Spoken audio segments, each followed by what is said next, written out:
Hey everyone, tonight we're going somewhere most people are too afraid to follow. We're going to the places where history broke, where science throws its hands up, where the most brilliant minds on the planet stare at cold stone walls and ancient bones and whisper to each other. We have absolutely no idea how this happened. Ancient mysteries. Not the watered down kind you read about in a 5-minute internet article. Not the kind that gets explained away with a single paragraph and a shrug. I'm talking about the kind that keeps archaeologists awake at 3 in the morning, staring at the ceiling, running the numbers again because the numbers don't work. The kind that makes geologists question their entire understanding of civilizational timelines. The kind that makes you wonder, deeply and uncomfortably, whether the version of human history we've all been taught is missing entire chapters, maybe whole volumes. Before we dive in, take a second to like this video if you're into exploring the impossible, and subscribe, but only if you genuinely want to go down these rabbit holes with me on a regular basis. Drop a comment letting me know where you're watching from and what time it is there, because these mysteries belong to all of us, no matter where you are in the world. Now get comfortable, because what we're about to go through is going to take a while, and that's by design, because these mysteries don't deserve a quick summary. They deserve the full picture. Every strange angle, every impossible detail, every moment where even the most skeptical scientist has to pause and admit that they just don't know. Let's talk about the nature of ancient mysteries first, before we get into the specific ones, because I think it matters. We tend to think of ancient humans as primitive. We imagine them with clubs and animal skins, struggling to figure out how fire works, barely surviving each day. And sure, survival was harder back then. But here's what we get fundamentally wrong about ancient people. They weren't less intelligent than us. Their brains were exactly the same as ours. Same capacity for complex thought. Same ability to observe, deduce, engineer, create, and innovate. The only thing they lacked was accumulated technology. But accumulated technology and raw intelligence are not the same thing. A genius born in 10,000 BC is still a genius. And when you start looking at what ancient civilizations actually built, actually carved, actually aligned with the stars and the seasons and the mathematical precision of the cosmos, you start to realize that either they were doing something we don't fully understand, or there's a chapter of human development we haven't discovered yet. Maybe both? Tonight we're going to visit dozens of these mysteries. We're going to stand inside them, metaphorically speaking, and look at the details, because it's always in the details where the mystery really lives. Let's begin. Picture a remote plateau in southern Turkey. A landscape of rolling limestone hills, barren and windswept. It's the kind of place that doesn't look like it should matter. No rivers nearby. No obvious food sources. Nothing that would explain why anyone would choose to be here. But 12,000 years ago, someone did choose to be here. And what they built here is so far outside the boundaries of what we thought was possible for that time that it genuinely rewrote the textbooks. Göbekli Tepe, even the name sounds ancient. It translates loosely to Potbelly Hill in Turkish, which is almost comically understated for what it actually is. Because what Göbekli Tepe actually is the oldest known temple complex on Earth. And not just slightly the oldest. It's the oldest by thousands of years. The structures at Göbekli Tepe are estimated to be around 12,000 years old. To put that in perspective, Stonehenge was built roughly 5,000 years ago. The Egyptian pyramids were built around 4,500 years ago. Göbekli Tepe predates both of those by more than 7,000 years. 7,000 years. That's not a rounding error. That's an entirely different era of human civilization, or what we thought was civilization. Because here's the problem. 12,000 years ago, according to everything we thought we knew about human development, people weren't building temples. People weren't building anything. 12,000 years ago, the standard archaeological timeline tells us that humans were hunter-gatherers, nomadic, moving from place to place, following food sources. They hadn't invented agriculture yet. They hadn't settled into permanent communities. They hadn't developed the kind of complex social organization required to, say, quarry massive limestone pillars, transport them across distances, and erect them in precisely arranged circles. And yet, there it is, Göbekli Tepe. With its T-shaped limestone pillars, some of them weighing up to 10 tons, arranged in circles with extraordinary precision, covered in carvings of animals so detailed and artistically sophisticated that they would be impressive even today. Foxes, lions, scorpions, vultures, wild boar, all rendered with a level of artistic skill and symbolic complexity that suggests a culture with deep beliefs, a rich mythology, and a sophisticated understanding of the world around them. And then there's the sheer scale of the construction. The pillars at Göbekli Tepe had to be quarried from nearby limestone bedrock. There's actually an unfinished pillar still in the quarry, abandoned mid-cut, and it would have been the largest one on site at over 20 feet tall and weighing an estimated 50 tons. 50 tons, moved by people who, according to conventional archaeological understanding, were just barely organized enough to hunt in groups. The logistics of Göbekli Tepe are staggering even when you try to work them out.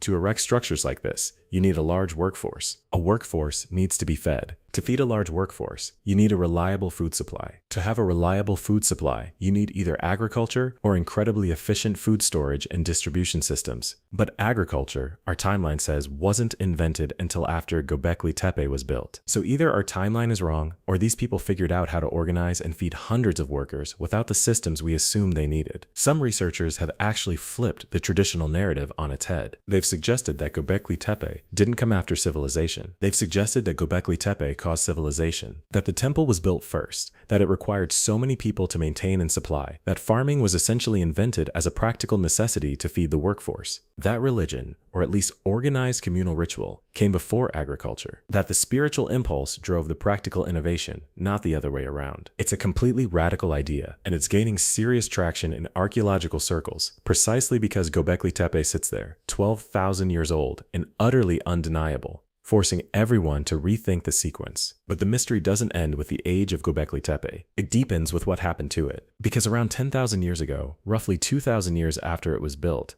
someone deliberately buried Göbekli Tepe. Every pillar, every carving, every structure, filled in with soil, rubble, and flint, intentionally, systematically buried under what eventually became a natural-looking hill. That's actually what preserved it so well. But why? Why would you spend tremendous resources burying something that took tremendous resources to build? Was it ritual? Was it protection? Was there some symbolic meaning to returning the sacred structures to the earth? We don't know. We genuinely, truly, after decades of excavation and analysis, do not know. And here's something that makes it even stranger. Archaeologists estimate that only about 5% of Göbekli Tepe has been excavated. 95% is still underground, which means what we're looking at now, as astonishing as it is just the tip of something even larger, even more complex, even more mysterious. We don't yet know what we'll find when we dig further. And that uncertainty is both thrilling and deeply unsettling. Because if the 5% we've uncovered already breaks our understanding of human history, what in the world is the other 95% going to tell us? Now let's travel from Turkey to Egypt. Because when you talk about ancient mysteries, the Great Pyramid of Giza is unavoidable. I know, you've heard about the pyramids before. You've probably seen 100 documentaries about them. But stay with me, because there are specific details about the Great Pyramid that don't get enough attention. Details that are so precisely, so stubbornly, so impossibly strange that even people who have spent their entire career studying them can't fully explain them. The Great Pyramid was built approximately 4,500 years ago, under the reign of Pharaoh Khufu. It stands at approximately 481 feet tall, though it's lost some height over the millennia. For over 3,000 years, it was the tallest man-made structure in the world. Let that sink in. 3,000 years. We didn't surpass it until the 14th century when Lincoln Cathedral in England edged it out. And even then, it took a cathedral with a massive spire to do it. But the height is the most well-known fact about the Great Pyramid, and it's not even close to the most interesting one. Let's talk about the precision. The Great Pyramid's base is a near-perfect square. The four sides are equal in length to within a margin of less than 1 inch across a base that stretches approximately 756 feet on each side, less than 1 inch of deviation across nearly a quarter of a mile. The corners of the base are almost perfect right angles. We're talking about deviations from 90 degrees of mere fractions of a degree. The entire structure is oriented to the cardinal directions, north, south, east, and west, with extraordinary accuracy. The north face is aligned to true north with an error of about 0.067 degrees, which is better than many modern structures achieve. Now let's talk about the blocks. The Great Pyramid contains approximately 2.3 million stone blocks. The average weight of each block is about 2.5 tons, but many of the interior blocks are significantly heavier. The granite blocks in the King's Chamber weigh up to 80 tons each, and some of the granite used in the pyramid came from Aswan, which is roughly 500 miles away from Giza. 500 miles. Those blocks had to be quarried, transported somehow down the Nile,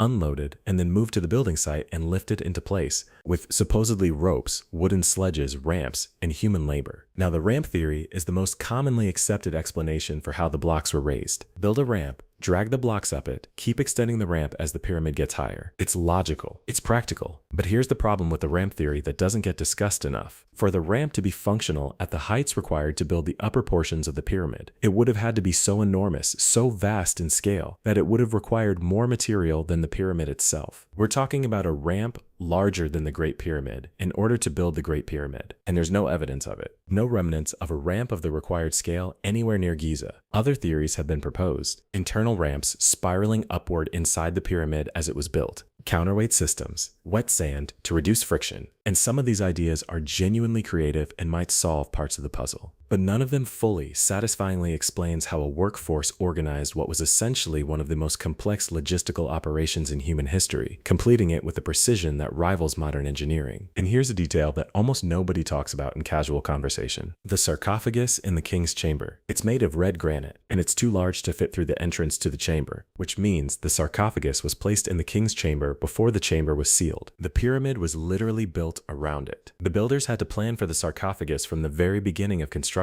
placing it precisely where it needed to be before millions of tons of stone were stacked around it. That level of planning and coordination is extraordinary. And the sarcophagus itself is a masterpiece of ancient craftsmanship. The interior surfaces are polished to optical smoothness. The tolerances on the interior dimensions are so precise that researchers have measured them and found deviations of fractions of an inch across surfaces spanning feet. The tools required to achieve that kind of precision in granite, one of the hardest stones on Earth, are not primitive. They require diamond-tipped drill bits, or their ancient equivalent, and incredible mechanical skill. And here's another thing: the air shafts in the Great Pyramid. The king's chamber has two narrow shafts leading from it upward through the pyramid at angles. For a long time, they were thought to be ventilation shafts. But researchers noticed that when you trace the angles of these shafts against the night sky of ancient Egypt, one points precisely toward the constellation Orion's Belt and another toward the star Thuban, which was the pole star in ancient times. A coincidence? Maybe. But it becomes harder to dismiss when you consider that the layout of the three pyramids at Giza mirrors the three stars of Orion's Belt with remarkable accuracy, right down to the offset angle of the smaller of the three pyramids, matching the offset of the dimmer star in the belt. And the whole complex is aligned along an axis that corresponds to where the Milky Way would have appeared on the horizon at a specific time in ancient Egyptian astronomy. We're not talking about vague resemblance, we're talking about mathematically precise correspondence. Whether this was intentional or an extraordinary coincidence is debated, but ask yourself this: if you were going to build the most ambitious structure in human history, in a civilization that organized its entire religious and cultural life around the stars, would you arrange it to mirror the sky above? Of course you would. And if you would, then maybe the ancient Egyptians did too, with deliberate, meticulous, and breathtaking precision. Let's cross an ocean now,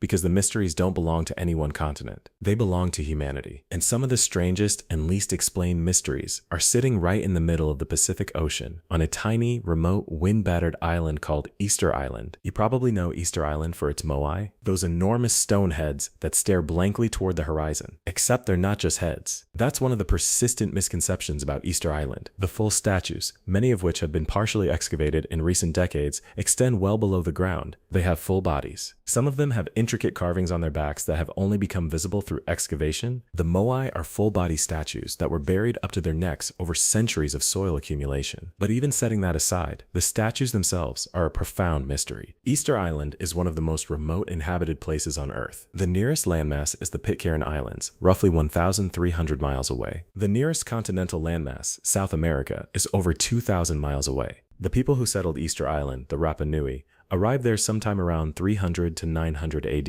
They came in canoes across thousands of miles of open ocean with no GPS, no radar, no modern navigation, just stars, wave patterns, and extraordinary seafaring skill. When they arrived, they found a forested island and proceeded to build one of the most unique and puzzling civilizations in the ancient world. At its peak, the island probably supported a population of somewhere between 10,000 and 15,000 people. And over several centuries, this relatively small island community carved and erected somewhere around 900 moai. Some of the moai stand over 30 feet tall. Some weigh more than 80 tons. They were carved from volcanic tuff in a quarry called Rano Raraku in the interior of the island. And then they were somehow transported, some of them miles across rough, hilly terrain, to their final positions on stone platforms called ahiu, positioned around the coastline. The question that has tormented researchers for centuries is simple. How did the Rapa Nui move these massive statues across miles of difficult terrain without wheels, without metal tools, without draft animals, without any of the mechanical advantages we'd associate with this kind of engineering feat? The traditional Rapa Nui answer, passed down through generations of oral history, is that the moai walked, that the statues moved on their own, through spiritual power, what the Rapa Nui call mana. For a long time, time, scholars filed this away as mythology. But then some researchers took it seriously as a practical description, and they ran experiments using ropes attached to the base and sides of a replica moai. Teams of people rock the statue from side to side while simultaneously pulling it forward. Using this technique, the statue effectively waddled forward in a way that to an observer would look remarkably like walking. The technique worked. A team of 18 people moved a 10-ton moai replica this way. So maybe the oral tradition preserved an accurate technical memory. Maybe when the Rapa Nui said the statues walked, they were describing the actual technique in the only language available to them. But this doesn't solve everything. It explains movement across flat ground, but Easter Island isn't flat. It's hilly and volcanic, moving a 70-ton statue uphill, using ropes and muscle power alone. And the rocking walking technique requires either solving significant engineering problems or having a much larger workforce than the island could have supported. And then there's the question of why. The moai face inland,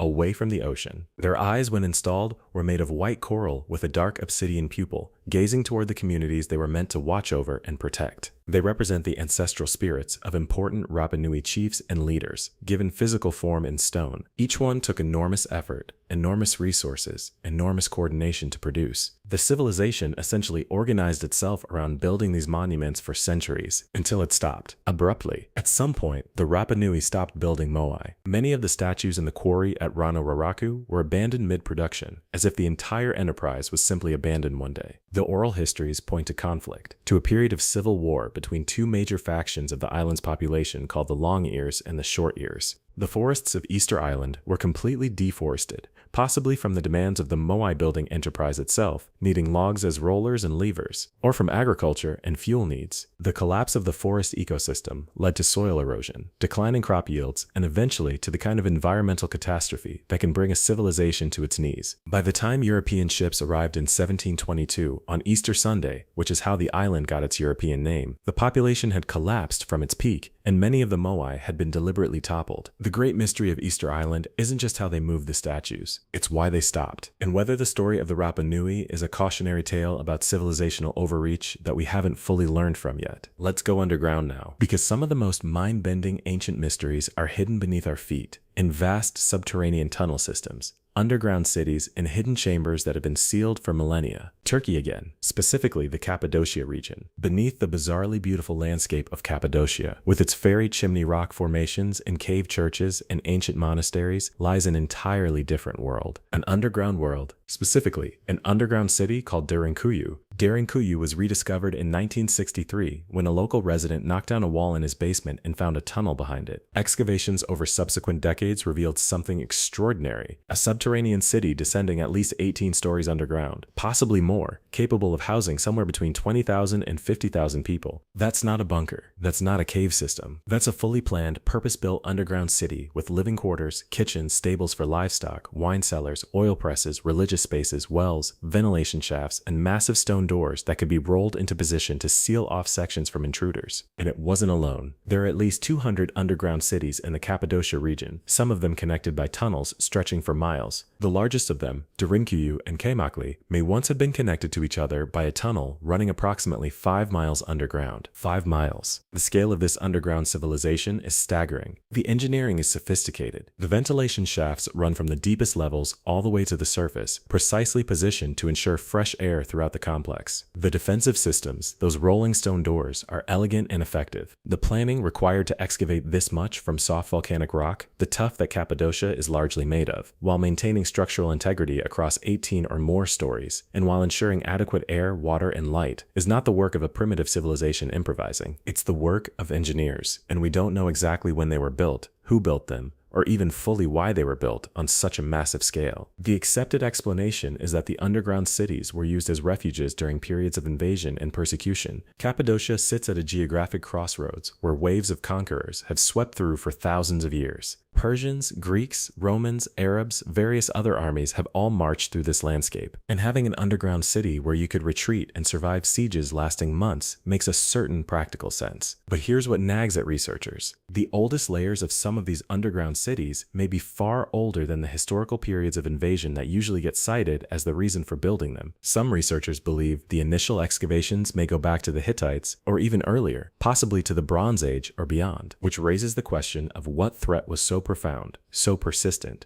so terrifying that an ancient civilization decided the best response was to build an entire city underground. Not just a shelter, a city with stables and wineries and meeting rooms. A place designed for extended occupation. What were they hiding from? Move with me now to the jungles of Cambodia, because there's a place there that sits somewhere between architectural achievement and philosophical puzzle. Angkor Wat, the largest religious monument ever built on Earth. The temple complex of Angkor Wat was constructed in the early 12th century under the Khmer King Suryavarman II. It covers approximately 400 acres. It's surrounded by a moat that stretches almost 4 miles in circumference. Its central tower rises about 200 feet, and the entire complex is decorated with approximately half a mile of continuous bas-relief carving depicting scenes from Hindu mythology, historical battles, and symbolic tableau of extraordinary artistic refinement. The sheer labor required to build Angkor Wat is almost incomprehensible. The stone used is sandstone, brought from a quarry approximately 25 miles away in the Phnom Kulen Hills. Estimates of the total volume of stone used suggest it rivals the Great Pyramid of Giza, and it was moved, mostly by river, in a transportation network that required engineering the flow of water and the construction of massive infrastructure. Angkor was the capital of the Khmer Empire, and at its height, it may have been the largest pre-industrial city in the world. Recent research using LiDAR technology, aerial laser scanning that can penetrate jungle canopy and reveal the ground below, has revealed that the urban area surrounding Angkor Wat was far larger than previously understood. We're talking about a city extending over hundreds of square miles, with an incredibly sophisticated water management system of canals, reservoirs, and moats that controlled water flow across an enormous area, supporting agriculture and the massive population. This water management system, called the Hydraulic City, was one of the most sophisticated ever built in the ancient world. But the mystery of Angkor isn't the scale of its construction, it's the mystery of its collapse. Around the 15th century, the Khmer Empire abandoned Angkor. The capital was moved. The vast city was swallowed by the jungle. For centuries, it was known only through legend. Portuguese missionaries heard rumors of a great stone city in the jungle in the 16th century, but it wasn't until the French explorer Henri Mouhot visited in 1860 and wrote about it for Western audiences that the outside world fully registered what was out there. Why did the Khmer abandon Angkor? The water management system, the very thing that made the city possible, may have been its undoing. Recent research suggests that a series of prolonged droughts in the 14th and 15th centuries, interspersed with massive monsoon floods, overwhelmed and eventually destroyed the hydraulic infrastructure. When the water system failed, the food supply failed. When the food supply failed, the city collapsed. It's a story of environmental vulnerability and civilizational fragility. But the ruins that remain, slowly being reclaimed by the trees that grow through them, stones split by roots, walls draped in fig tree roots that hold them together and pull them apart simultaneously, tell a story of ambition, so vast it's almost painful to contemplate. They built the largest religious structure on Earth, and then they walked away and let the jungle have it. Stay in Southeast Asia with me for a moment, because there's something in the waters off the coast of Japan that doesn't fit neatly into any established category. The Yonaguni Monument. In 1987, a dive instructor named Kihachiro Aratake was exploring the waters near Yonaguni Island, the westernmost point of Japan. What he found underwater changed everything about how scientists would think about this particular stretch of the Pacific. Beneath approximately 25 meters of water, Aratake found what appeared to be a massive stone structure, a series of flat terraces, right angles, sharp edges, and geometric formations arranged in a way that looked unmistakably architectural. There's a flat top platform. There are what look like stairs. There are columns and archways, and what looks like a road running around the outside. There are carvings that some researchers believe depict symbols or faces. The whole structure is enormous, stretching over 150 meters long and 40 meters wide,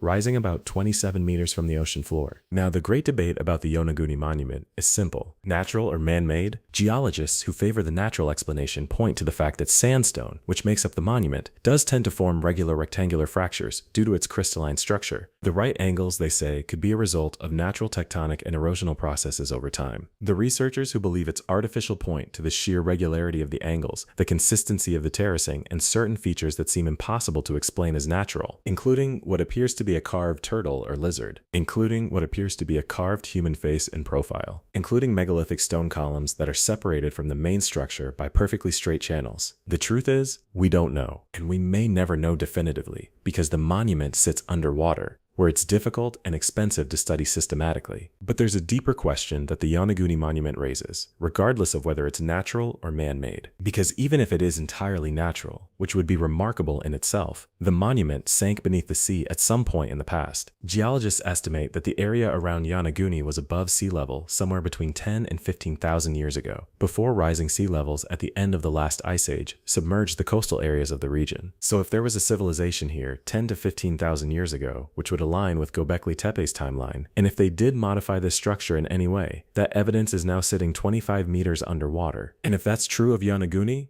what else is sitting underwater around the world? How much of the story of early human civilization was built in coastal areas that are now submerged? We have no idea, because we've barely looked. Let me take you to South America now, to a place so high, so cold, and so seemingly impractical as a building site that its very existence is one of the great architectural puzzles of the ancient world. Machu Picchu. Perched at an altitude of approximately 7,970 feet in the Andes Mountains of Peru, the Inca city of Machu Picchu was built around 1450 AD and abandoned roughly 100 years later. It was probably the royal estate of the Inca Emperor Pachacuti, and it is, in almost every sense, a building achievement that shouldn't have been possible. The site sits on a narrow saddle between two mountain peaks. The terrain is steep, rugged, and seismically active. The area regularly experiences earthquakes and landslides, and yet the Inca built a city there that has stood largely intact for nearly 600 years. And the way they did it is a masterpiece of engineering intelligence. The Inca didn't just build on the mountain, they engineered the mountain. The city sits on an elaborate system of more than 100 drainage channels and terraces that manage water flow, prevent erosion, and distribute the enormous rainfall of the Andean cloud forest in a controlled way. 60% of the construction of Machu Picchu, by volume, is underground.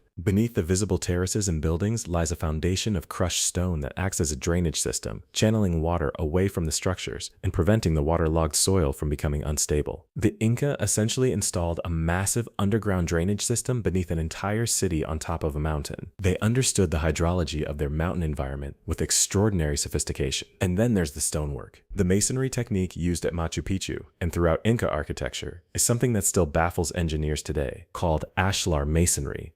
The technique involves cutting stones to fit together so precisely that no mortar is needed. The stones are simply shaped and arranged so that they lock together, and the joints between them are so tight that a piece of paper or a knife blade can't be slipped between them. In a seismically active region, this is actually brilliant engineering. When an earthquake hits, mortar-bonded walls crack and crumble, but dry stone ashlar walls flex slightly, the stones moving minutely against each other, and then settling back, absorbing and redistributing seismic energy rather than shattering. Machu Picchu has survived multiple major earthquakes because its walls are designed to flex. The Inca figured out earthquake-resistant architecture without modern seismic engineering. They figured it out empirically through observation and refinement in the high Andes and implemented it at such a level of precision that their walls still stand while everything around them that was built by later civilizations with mortar has cracked or fallen. But the mystery of Machu Picchu isn't just how it was built. It's also why here. Why on top of a mountain, in a place that's difficult to reach, uncomfortable to live in, and challenging to supply? The leading theory is that the site was chosen for sacred rather than practical reasons. The Inca had a complex system of sacred geography, identifying certain landscape features as huacas, or holy sites. The intersection of two mountains and the way the sunrise aligned with certain peaks on specific sacred dates made this location spiritually significant. And the Inca, like many ancient civilizations, built their most important structures at spiritually significant locations, regardless of how inconvenient that location might be. But there's another detail that adds to the mystery. The main Intihuatana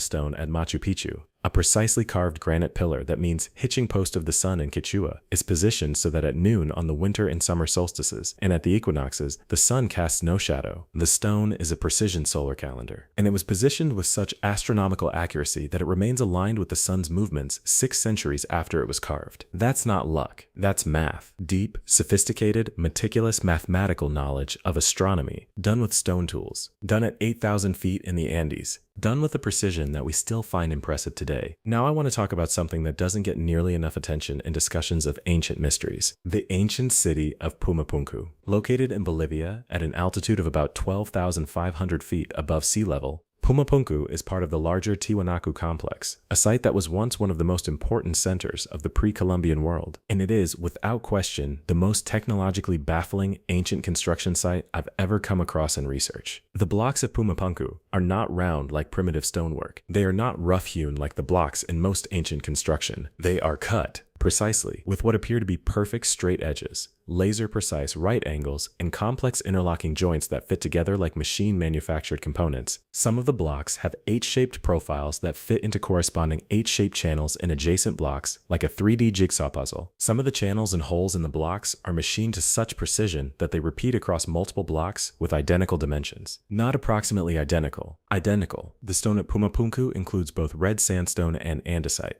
a volcanic rock harder than sandstone and comparable to granite in hardness. And the andesite blocks show the same level of precise machining as the sandstone. To cut andesite with the precision visible at Pumapunku using stone tools would be incredibly difficult, arguably impossible at the scale and precision shown. The standard tools attributed to the Tawanaku people were stone hammers, bone chisels, and copper implements. None of these can explain the precision of the cuts at Pumapunku. They can explain rough shaping. They cannot explain joints so precise that when you slide one block against another, the surfaces are essentially optically flat. The andesite blocks were brought to the site from a quarry at least 10 kilometers away. Some of the red sandstone blocks came from over 90 kilometers away, and some of the blocks weigh up to 130 tons. 130 tons. Across mountains, at 12,500 feet altitude, using Stone Age technology. The question of how they were moved has never been satisfactorily answered. The question of how they were cut to such precision has never been satisfactorily answered. The conventional explanation, which is more of a placeholder than an explanation, is that the ancient Andean people were just really skilled with their primitive tools, which is respectful of their intelligence and craftsmanship, sure, but it doesn't actually explain the mechanics of how you achieve machine-level precision with a bone chisel. Pumapunku was destroyed at some point, probably by a major earthquake, or possibly by deliberate dismantling, and its massive blocks are scattered across the site in a chaotic heap. But even in that scattered, broken state, you can pick up individual pieces, hold them in your hands, run your fingers along the edges, and feel the impossible smoothness of cuts that by any rational analysis should not exist in stone from the pre-Columbian Andes. And nobody has ever given a fully convincing technical explanation for how they got there. Let's talk about a mystery that covers an enormous stretch of landscape in a way that can only be fully appreciated from the air. The Nazca Lines. Located on the Nazca Plateau in southern Peru, the Nazca Lines are a series of geoglyphs.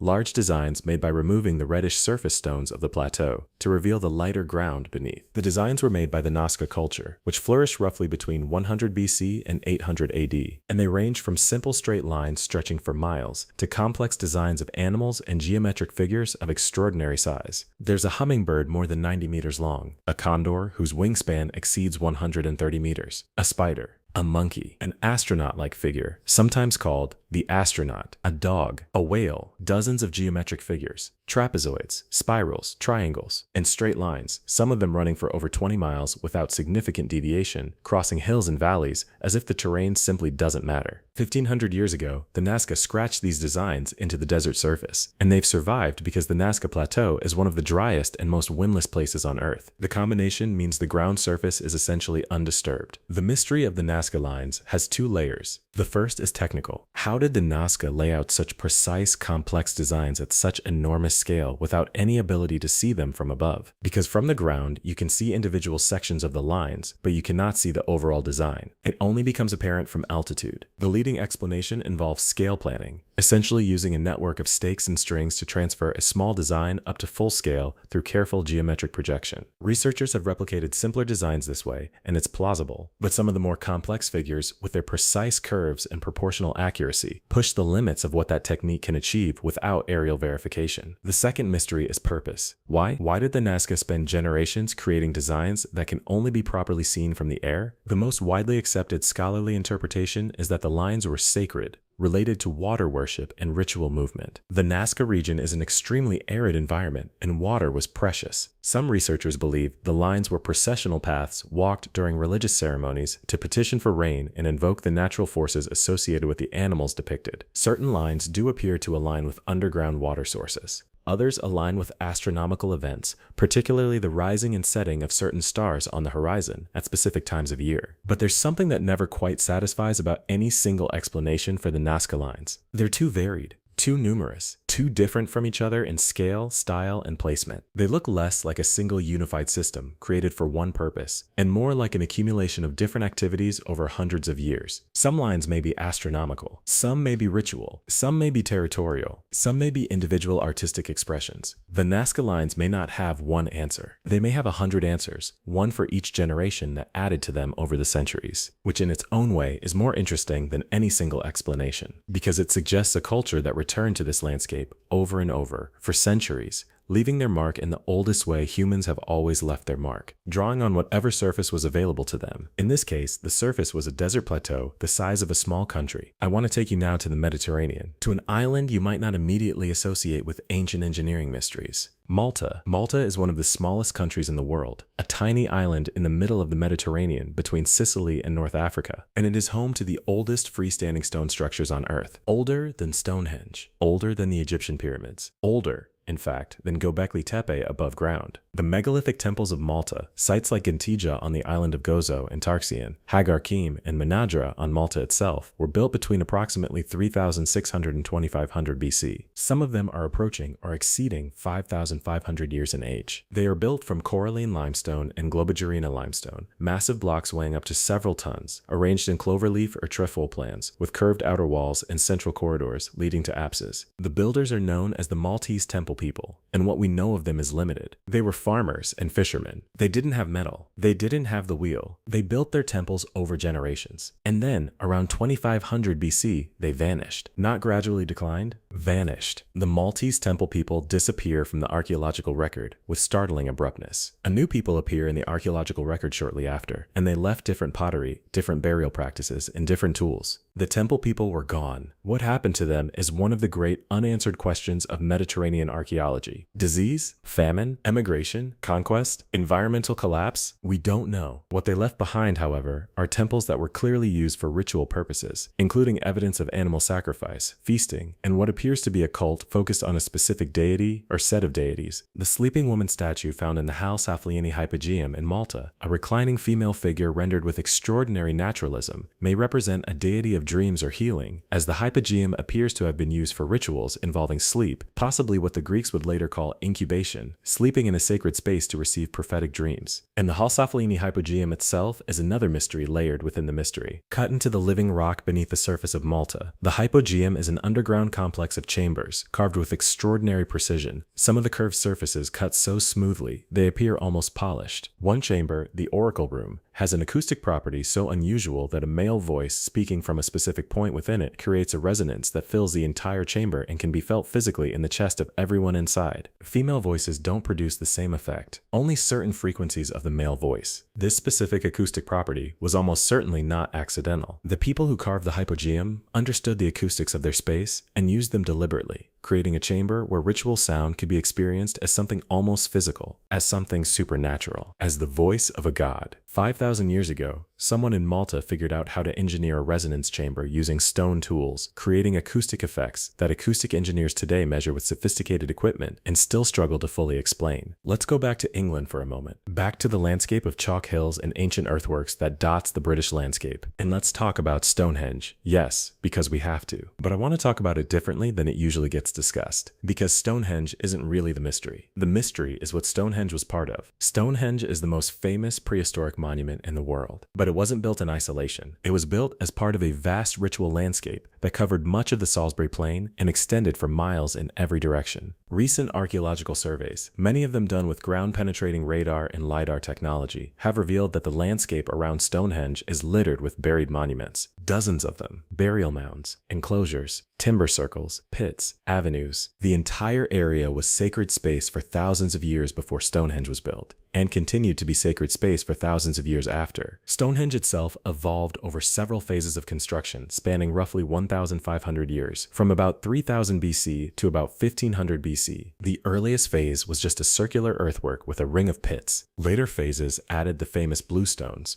brought from the Preseli Hills in Wales, approximately 200 miles away, and then the massive sarsen stones, some of them weighing up to 25 tons, brought from Marlborough Downs about 25 miles north. The bluestones are the real puzzle. Getting those stones from Wales required moving them across water, over hills, across difficult terrain for 200 miles, by people who had no wheels, no draft animals in numbers sufficient for the task, and no obvious motivation strong enough to justify the extraordinary effort, unless the motivation was the stones themselves. Recent research has suggested that the blue stones may have been chosen specifically because they were believed to have healing properties. The region where they came from in Wales shows archaeological evidence of being a pilgrimage site long before Stonehenge was built. People were already traveling there for some purpose, and when the decision was made to build a great monument, the healing stones, the sacred stones of the pilgrimage site, were brought to the monument. Stonehenge may have been a place of healing. A prehistoric Lourdes. The burial mounds around Stonehenge contain a disproportionate number of people whose skeletons show evidence of injury, disease, and healed trauma. People who came from distant places based on isotope analysis of their teeth, which can indicate where a person grew up based on the minerals and local water supplies. People from Wales and the continent. People who may have come to Stonehenge sick, seeking healing, and who died there. It's a haunting image. A prehistoric pilgrimage site, drawing the sick and the injured from across Britain and Europe, built around sacred stones believed to have the power to heal, carefully oriented to the rising sun on the summer solstice, built and rebuilt over 1,500 years by generations of people who never lived to see the final version of what their great-great-great-grandchildren would complete. The scale of commitment implied by Stonehenge isn't architectural, it's civilizational. An entire culture organized around maintaining and adding to this sacred space for longer than the entire span of time from Julius Caesar to today. And we still don't fully understand why. Now let's go somewhere that almost nobody talks about when they're discussing ancient mysteries, because it's hidden in plain sight under a major modern city, Mexico City. Specifically, what's underneath Mexico City, because Mexico City is built on top of Tenochtitlan, the capital of the Aztec Empire, and Tenochtitlan was, in turn, built in the middle of a lake. But before the Aztecs, before Tenochtitlan, there was Teotihuacan. Located about 40 kilometers from modern Mexico City, Teotihuacan was once the largest city in the Western Hemisphere, and possibly one of the largest cities in the entire world. At its peak, around 450 AD, it may have housed 125,000 to 200,000 inhabitants. It covered about 20 square kilometers. It was a planned urban space, built on a grid, centered on a great avenue called the Street of the Dead. Along this avenue stood the two massive pyramids that still dominate the site today. The Pyramid of the Sun, the third largest pyramid in the world by volume, standing about 65 meters tall, and the Pyramid of the Moon, slightly smaller, positioned at the northern end of the avenue. Teotihuacan was a multicultural metropolis. Archaeological evidence shows that people from all over Mesoamerica lived there, from the Gulf Coast, from Oaxaca, from the Maya lowlands. It was a city of merchants and artisans and priests and warriors, a cosmopolitan hub that influenced cultures across the region. And then, around 600 AD, it was violently destroyed. The buildings along the Street of the Dead were set on fire. Not all of the city, just the major ceremonial and administrative buildings. The burning appears to have been deliberate and focused on the symbols of power, and then the population dispersed, and Teotihuacan was abandoned. When the Aztecs found it centuries later, they had no idea who had built it. They named it Teotihuacan, the place where men become gods, because it was so clearly sacred and so clearly built by someone with greater power than themselves. They incorporated it into their own mythology, believing that it was here that the gods had gathered to create the fifth sun, the current age of the world. But they didn't know who the original builders were, and neither do we. We have given the people who built Teotihuacan a placeholder name because we don't know what they called themselves. Their writing system, whatever it was, has not been deciphered or may not have involved traditional writing at all. The mysteries of Teotihuacan are compounded by what's been found beneath the Pyramid of the Moon and the Pyramid of the Sun in recent years. Buried chambers, ritual deposits of extraordinary richness, including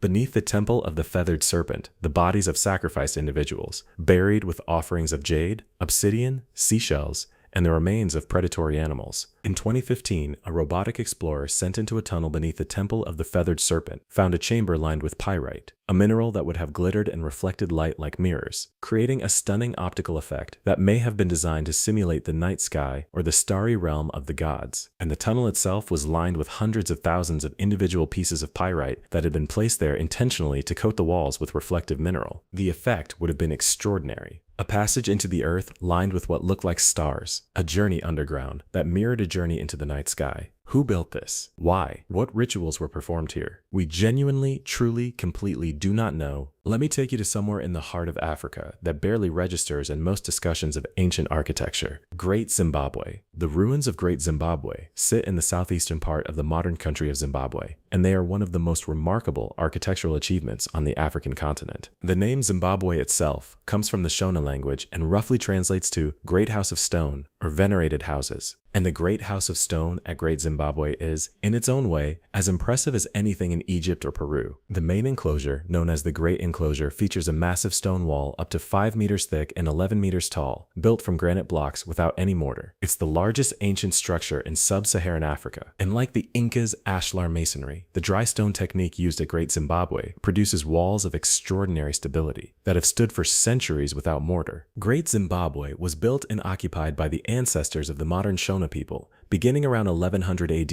and reaching its peak between 1300 and 1450 AD. At its height, the city may have been home to between 10,000 and 18,000 people. It was the capital of a powerful trading state that controlled the gold trade between the interior of southern Africa and the Indian Ocean coast. Chinese pottery, glass beads from the Arab world, and other trade goods have been found at Great Zimbabwe, evidence of its connections to a far-flung trading network. The gold trade made Great Zimbabwe wealthy and powerful, and then, around 1450, it was abandoned. The same pattern we've seen before: rapid decline, abandonment. In the case of Great Zimbabwe, the most likely explanation involves the depletion of local resources, the gold and the farmland, and possibly a shift in trade routes that bypass the city. But the ruins that remain are testament to a civilization that doesn't fit the stereotype narratives about African history that Europeans began constructing in the colonial period. In fact, when European explorers first described Great Zimbabwe to colonial audiences, many refused to accept that it had been built by indigenous Africans. They invented elaborate theories about Phoenicians, about the Queen of Sheba, about ancient Arabian traders, about anyone except the actual builders. The archaeological evidence is clear and unambiguous. Great Zimbabwe was built by the ancestors of the Shona people. It is an African achievement, and the persistence of the colonial era denial says more about the prejudices of those who denied it than about the builders themselves. Let's move from Africa to the Pacific Northwest of North America, because there's a mystery hiding in the forests and coastlines of British Columbia and Alaska that doesn't look like a mystery at first glance. It looks like a pile of shells, a clamshell midden to be specific. The coastal peoples of the Pacific Northwest have been living along this coastline for at least 14,000 years. Some sites suggest even longer, and over those thousands of years they built up enormous accumulations of shell middens, essentially ancient garbage dumps where the organic debris of daily life accumulated over centuries. But here's the thing about shell middens: they preserve organic material extraordinarily well. The calcium carbonate of the shells creates a chemical environment that protects bone, wood, and plant material from decay, which means that excavating a Pacific Northwest shell midden is like reading a library of ancient coastal life. And what the middens reveal is this: the coastal peoples of the Pacific Northwest had sophisticated aquaculture systems, including clam gardens, rock-walled terraces built in the intertidal zone to expand and manage clam habitat that dramatically increased the productivity of the coastline. These clam gardens, some of them thousands of years old, were essentially ancient mariculture, marine farming, maintaining and enhancing food resources with engineering intelligence. They created fish traps, elaborate systems of stone weirs that guided salmon into catchment areas. They managed berry patches, burned forest sections to encourage the growth of specific food plants. These were not simple hunter-gatherers living off whatever the land provided. These were sophisticated managers of their environment, working with ecological knowledge accumulated over thousands of years, maintaining a relationship with their landscape that was neither purely natural nor purely industrial, but something more nuanced and more sustainable than either. And then, in many cases, European contact destroyed it. Disease killed up to 90% of some coastal populations within a century of first contact. The knowledge systems that managed the clam gardens and the fish weirs and the berry patches went with them. And for a long time, what remained looked like wilderness, like untouched nature, when it was actually a managed landscape, an ancient garden that had simply lost its gardeners. The mystery isn't how they did it. The mystery is that we almost didn't realize they had. Now I want to talk about something that sits at the intersection of ancient mystery and modern physics, because there are structures around the ancient world that interact with light, sound, and electromagnetic phynomena in ways that researchers are only beginning to understand. And the more we measure, the stranger it gets. Let's start with sound. We've already talked about the Oracle Room in the Maltese Hypogeum, but it's not alone. Newgrange, a passage tomb in Ireland, Ireland, built around 3200 BC, over 5,000 years ago, has a chamber at the end of its passage that exhibits a specific acoustic resonance at 110 Hz, the same frequency as the Oracle Room in Malta. These sites are separated by thousands of miles of ocean. They were built by different people at roughly the same time, and they both resonate at 110 Hz. Researchers have measured similar acoustic resonances in other megalithic structures across Europe. The frequency 110 Hz is in the range of the male bass voice. At 110 Hz, the human brain shows a shift in activity. There's an increase in activity in the right hemisphere relative to the left, which is associated with emotional processing, spatial awareness, and altered states of consciousness. In other words, when you speak or chant at 110 Hz inside these ancient chambers, the sound doesn't just fill the space, it potentially shifts the neurological state of everyone inside it. The ancient builders didn't know about neuroscience, but they may have known, empirically, experientially, that certain sounds in certain spaces produce certain effects, and they may have engineered their sacred spaces to produce those effects deliberately, to create altered states, to induce visions,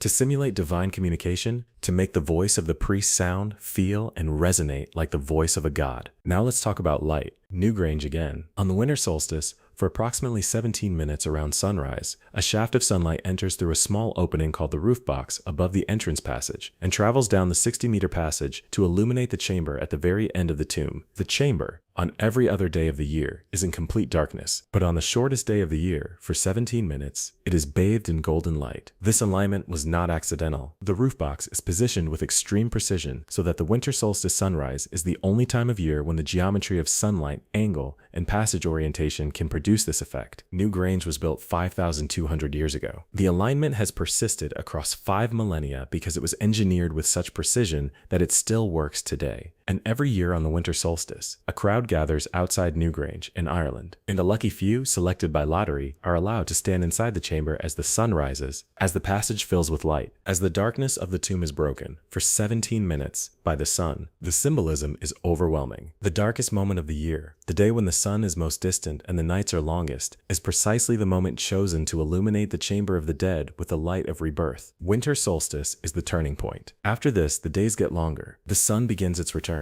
Life begins its return. The people buried in that mound were placed precisely at the point where death meets rebirth. And 5,000 years ago, someone engineered the architecture of that metaphor into stone with such precision that it still works. Every year, even now, we should talk about the Antikythera mechanism, because no discussion of ancient mysteries is complete without it. In 1900, Greek sponge divers found an ancient shipwreck near the island of Antikythera between Crete and mainland Greece. Among the artifacts they brought up from the wreck was a corroded, encrusted lump of bronze that didn't receive much attention initially. It sat in the National Archaeological Museum in Athens for years before anyone looked at it carefully. And when they did look at it carefully, what they found inside the corrosion was one of the most remarkable objects ever recovered from the ancient world: the Antikythera mechanism, a system of interlocking bronze gears, at least 30 of them of extraordinary precision, enclosed in a wooden case with inscribed dials on the front and back, dating to approximately 100 BC. A gear-driven computing device from ancient Greece. Over the past century, using increasingly sophisticated X-ray technology, researchers have reconstructed what the Antikythera mechanism did. It calculated and displayed the movements of the sun and moon. It predicted solar and lunar eclipses using the Saros cycle, an 18-year pattern of eclipse repetition. It showed the positions of at least 5 of the planets known to ancient astronomy. It tracked the 4-year cycle of the Olympic Games and other Greek festivals. It modeled the irregular orbit of the moon using a sophisticated gear arrangement that created an approximation of the moon's elliptical orbit,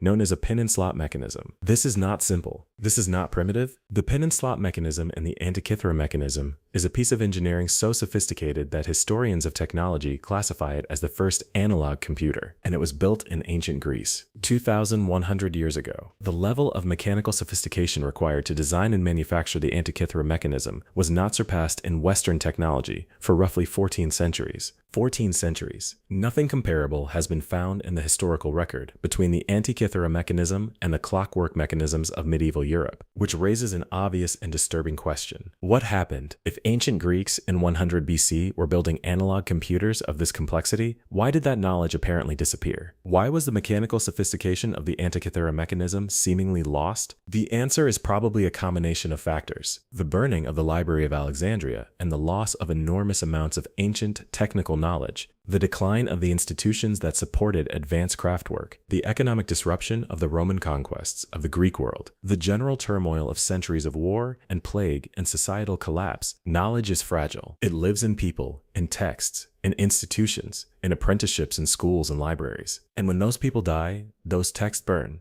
those institutions fall. That knowledge can vanish as completely as if it had never existed. The Antikythera mechanism is a survivor, a piece of technology that sank to the bottom of the sea and was preserved in salt water for 2,000 years. And it survived to tell us that ancient technology was far more sophisticated than we assumed. How many other Antikythera mechanisms were there? How many were lost? We'll never know. Let's go to India, because the subcontinent of India holds ancient mysteries that are breathtaking in their scale and their strangeness. Let's start with the Iron Pillar of Delhi, standing in the courtyard of the Quat-ul-Islam Mosque in Delhi. In the complex of the Qutub Minar is an iron pillar approximately 7 meters tall, weighing over 6 tons. It was erected around 400 AD, during the reign of the Gupta Empire, and it is made of iron, high-purity iron, in 400 AD. The iron pillar has been standing in the open air in Delhi for over 1,600 years. It has been through 1,600 monsoon seasons, 1,600 cycles of heat and humidity, and it has barely rusted. This should not be possible. Iron rusts. That's what iron does when exposed to moisture and oxygen. And yet the iron pillar of Delhi stands essentially rust-free after 16 centuries of exposure to the Indian climate. Metallurgical analysis has revealed the reason for this. The pillar is made from wrought iron of an exceptionally high purity, with very low sulfur and manganese content. The surface has developed a thin protective film of a compound called misawite, a form of iron hydrogen phosphate that forms a stable, non-porous coating over the metal and prevents further corrosion. The formation of this film was aided by the specific composition of the iron in the particular chemical environment it was exposed to. But here's the question the analysis raises rather than answers. How did the Gupta-era metallurgists produce iron of this purity? The process would have required sophisticated ironworking techniques that, according to the conventional metallurgical timeline, weren't developed until considerably later. The iron was forged, not cast, using a process of forge welding small iron pieces together, a technique that requires precise control of temperature and hammering. The skill required to produce iron of this purity and this scale in the 5th century AD is extraordinary, and it was done in India, which is particularly interesting because India's ancient metallurgical traditions are frequently underestimated in Western-centric histories of technology. The iron pillar isn't the only example. Wootz steel, produced in India from at least 300 BC onwards, was one of the most advanced steel alloys in the ancient world, famous throughout the trading world for its exceptional quality. Roman texts mention importing steel from India. Viking swords have been found that were made from Indian wootz. The ancient Indian subcontinent was a center of metallurgical innovation that we still don't fully understand or credit. And the Iron Pillar of Delhi stands there in the courtyard of the Qutub Minar, still refusing to rust, as a monument to that tradition. Now I want to talk about texts, because sometimes the most profound ancient mysteries aren't architectural. They're written, and one of the most baffling written mysteries in the world is the Voynich manuscript. The Voynich manuscript is a handwritten illustrated codex, a book approximately 240 pages long. It was carbon dated to the early 15th century, approximately 1404 to 1438 AD. It was written in an unknown script, using an unknown language, or cipher, and illustrated with images of unidentified plants, astronomical charts, strange women bathing in pools connected by networks of tubes, and zodiac-like circular diagrams. It was purchased in 1912 by Polish book dealer Wilfred Voynich, which is how it got its modern name. And since Voynich acquired it, practically every cryptographer, linguist, and codebreaker who has looked at it has failed to crack it. Military codebreakers, NSA analysts, professional linguists, amateur enthusiasts. Nobody has definitively deciphered the Voynich manuscript, and the mystery isn't just that it's unreadable. It's what the statistical analysis of the script reveals. The Voynich script behaves like a natural language. It has word frequency distributions that follow Zipf's law, which most natural languages follow. It has word-to-word transition patterns consistent with how words relate to each other in known languages. It appears to have some internal grammatical structure, but it doesn't match any known language. And some of the patterns it exhibits don't match any known cipher system either. If it's a hoax, a deliberately meaningless sequence of symbols, it's the most statistically sophisticated hoax ever perpetrated, because natural language statistical patterns are not easy to fake convincingly, especially in the 15th century before statistical analysis was a developed field. If it's a real language, it's one we've never encountered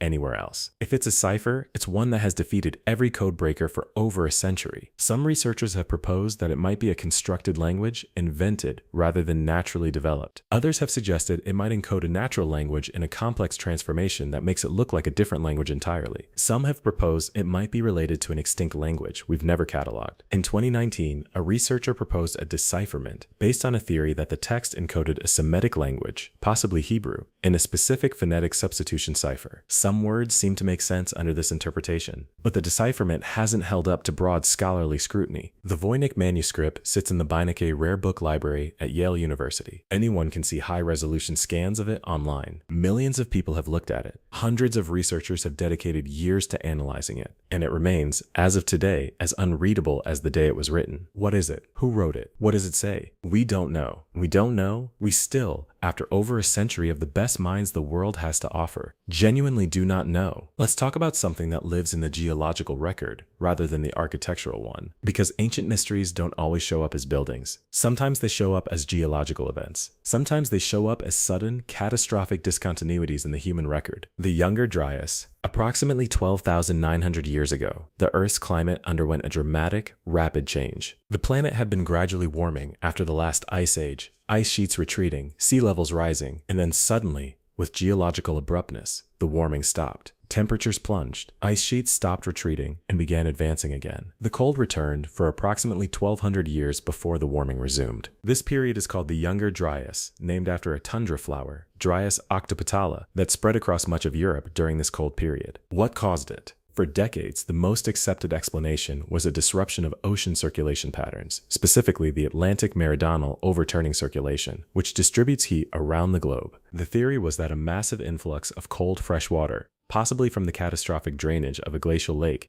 disrupted ocean circulation and plunged the northern hemisphere back into cold. But in 2007, a team of researchers proposed a different explanation, a cosmic impact. Specifically, they proposed that a comet or asteroid, or possibly a swarm of cosmic debris, struck or exploded above the Earth's surface around 12,900 years ago, triggering the Younger Dryas cold period. The Younger Dryas impact hypothesis, as it became known, is one of the most intensely debated ideas in modern science. Its proponents have found evidence of a global layer of microscopic particles, platinum, shocked quartz, nanodiamonds, and spherules of melted rock and cosmic debris at sediment layers dated to around the proposed impact time across dozens of sites on multiple continents. These markers are consistent with either a direct impact or an airburst, an explosion in the atmosphere similar to, but vastly larger than the Tunguska event of 1908. If the hypothesis is correct, the consequences for our understanding of ancient history are enormous, because 12,900 years ago, according to the timeline suggested by Göbekli Tepe and other emerging evidence, there may have been early complex cultures in various parts of the world. A massive cosmic impact, or series of impacts, that triggered a 1,000-year climate catastrophe could have devastated those cultures, could have killed millions, could have erased civilizations that had been developing for thousands of years, could have sent the survivors back to basics, to small, scattered nomadic existence, losing centuries or millennia of accumulated knowledge, which would explain something that has always puzzled archaeologists: the apparent restart. The fact that many of the technologies and organizational systems that underpin civilization seem to appear in various parts of the world around 10,000 years ago, not gradually evolved from an earlier base, but appearing with a suddenness that suggests either convergent development or, more provocatively, the rebuilding of something that had existed before and been lost. The Younger Dryas impact hypothesis is not proven. It remains deeply controversial. Many geologists and astronomers remain skeptical of the evidence. But the evidence keeps accumulating. More sites, more markers, more anomalies in the geological record that fit the pattern of a catastrophic cosmic event. And if it did happen, if something struck the Earth 12,900 years ago and reset the clock of human civilization, then the history of humanity we think we know is not the whole story. It may not even be the most interesting part of the story. Let's move into the ancient Near East, because the cradle of civilization holds mysteries that go deeper than the textbooks suggest. Mesopotamia, the land between the rivers Tigris and Euphrates, is where writing was invented, where the wheel was first used for transportation, where the first cities were built, where the first law codes were written, where the first astronomical observations were systematically recorded. Sumer, the earliest known civilization in Mesopotamia, emerged around 4,500 BC. The Sumerians built cities, developed writing, created sophisticated legal systems, practiced complex religion, and accumulated astronomical knowledge of extraordinary depth. Their astronomical observations were so precise that modern astronomers use them as a baseline for calculating the positions of of stars and planets in the ancient past. The Sumerians recorded their mythology and cosmology in cuneiform script on clay tablets, and the myths they recorded are, in certain ways, strikingly familiar. The Sumerian creation myth describes the gods creating humans as a labor force to serve them. The Epic of Gilgamesh, one of the oldest literary works in the world,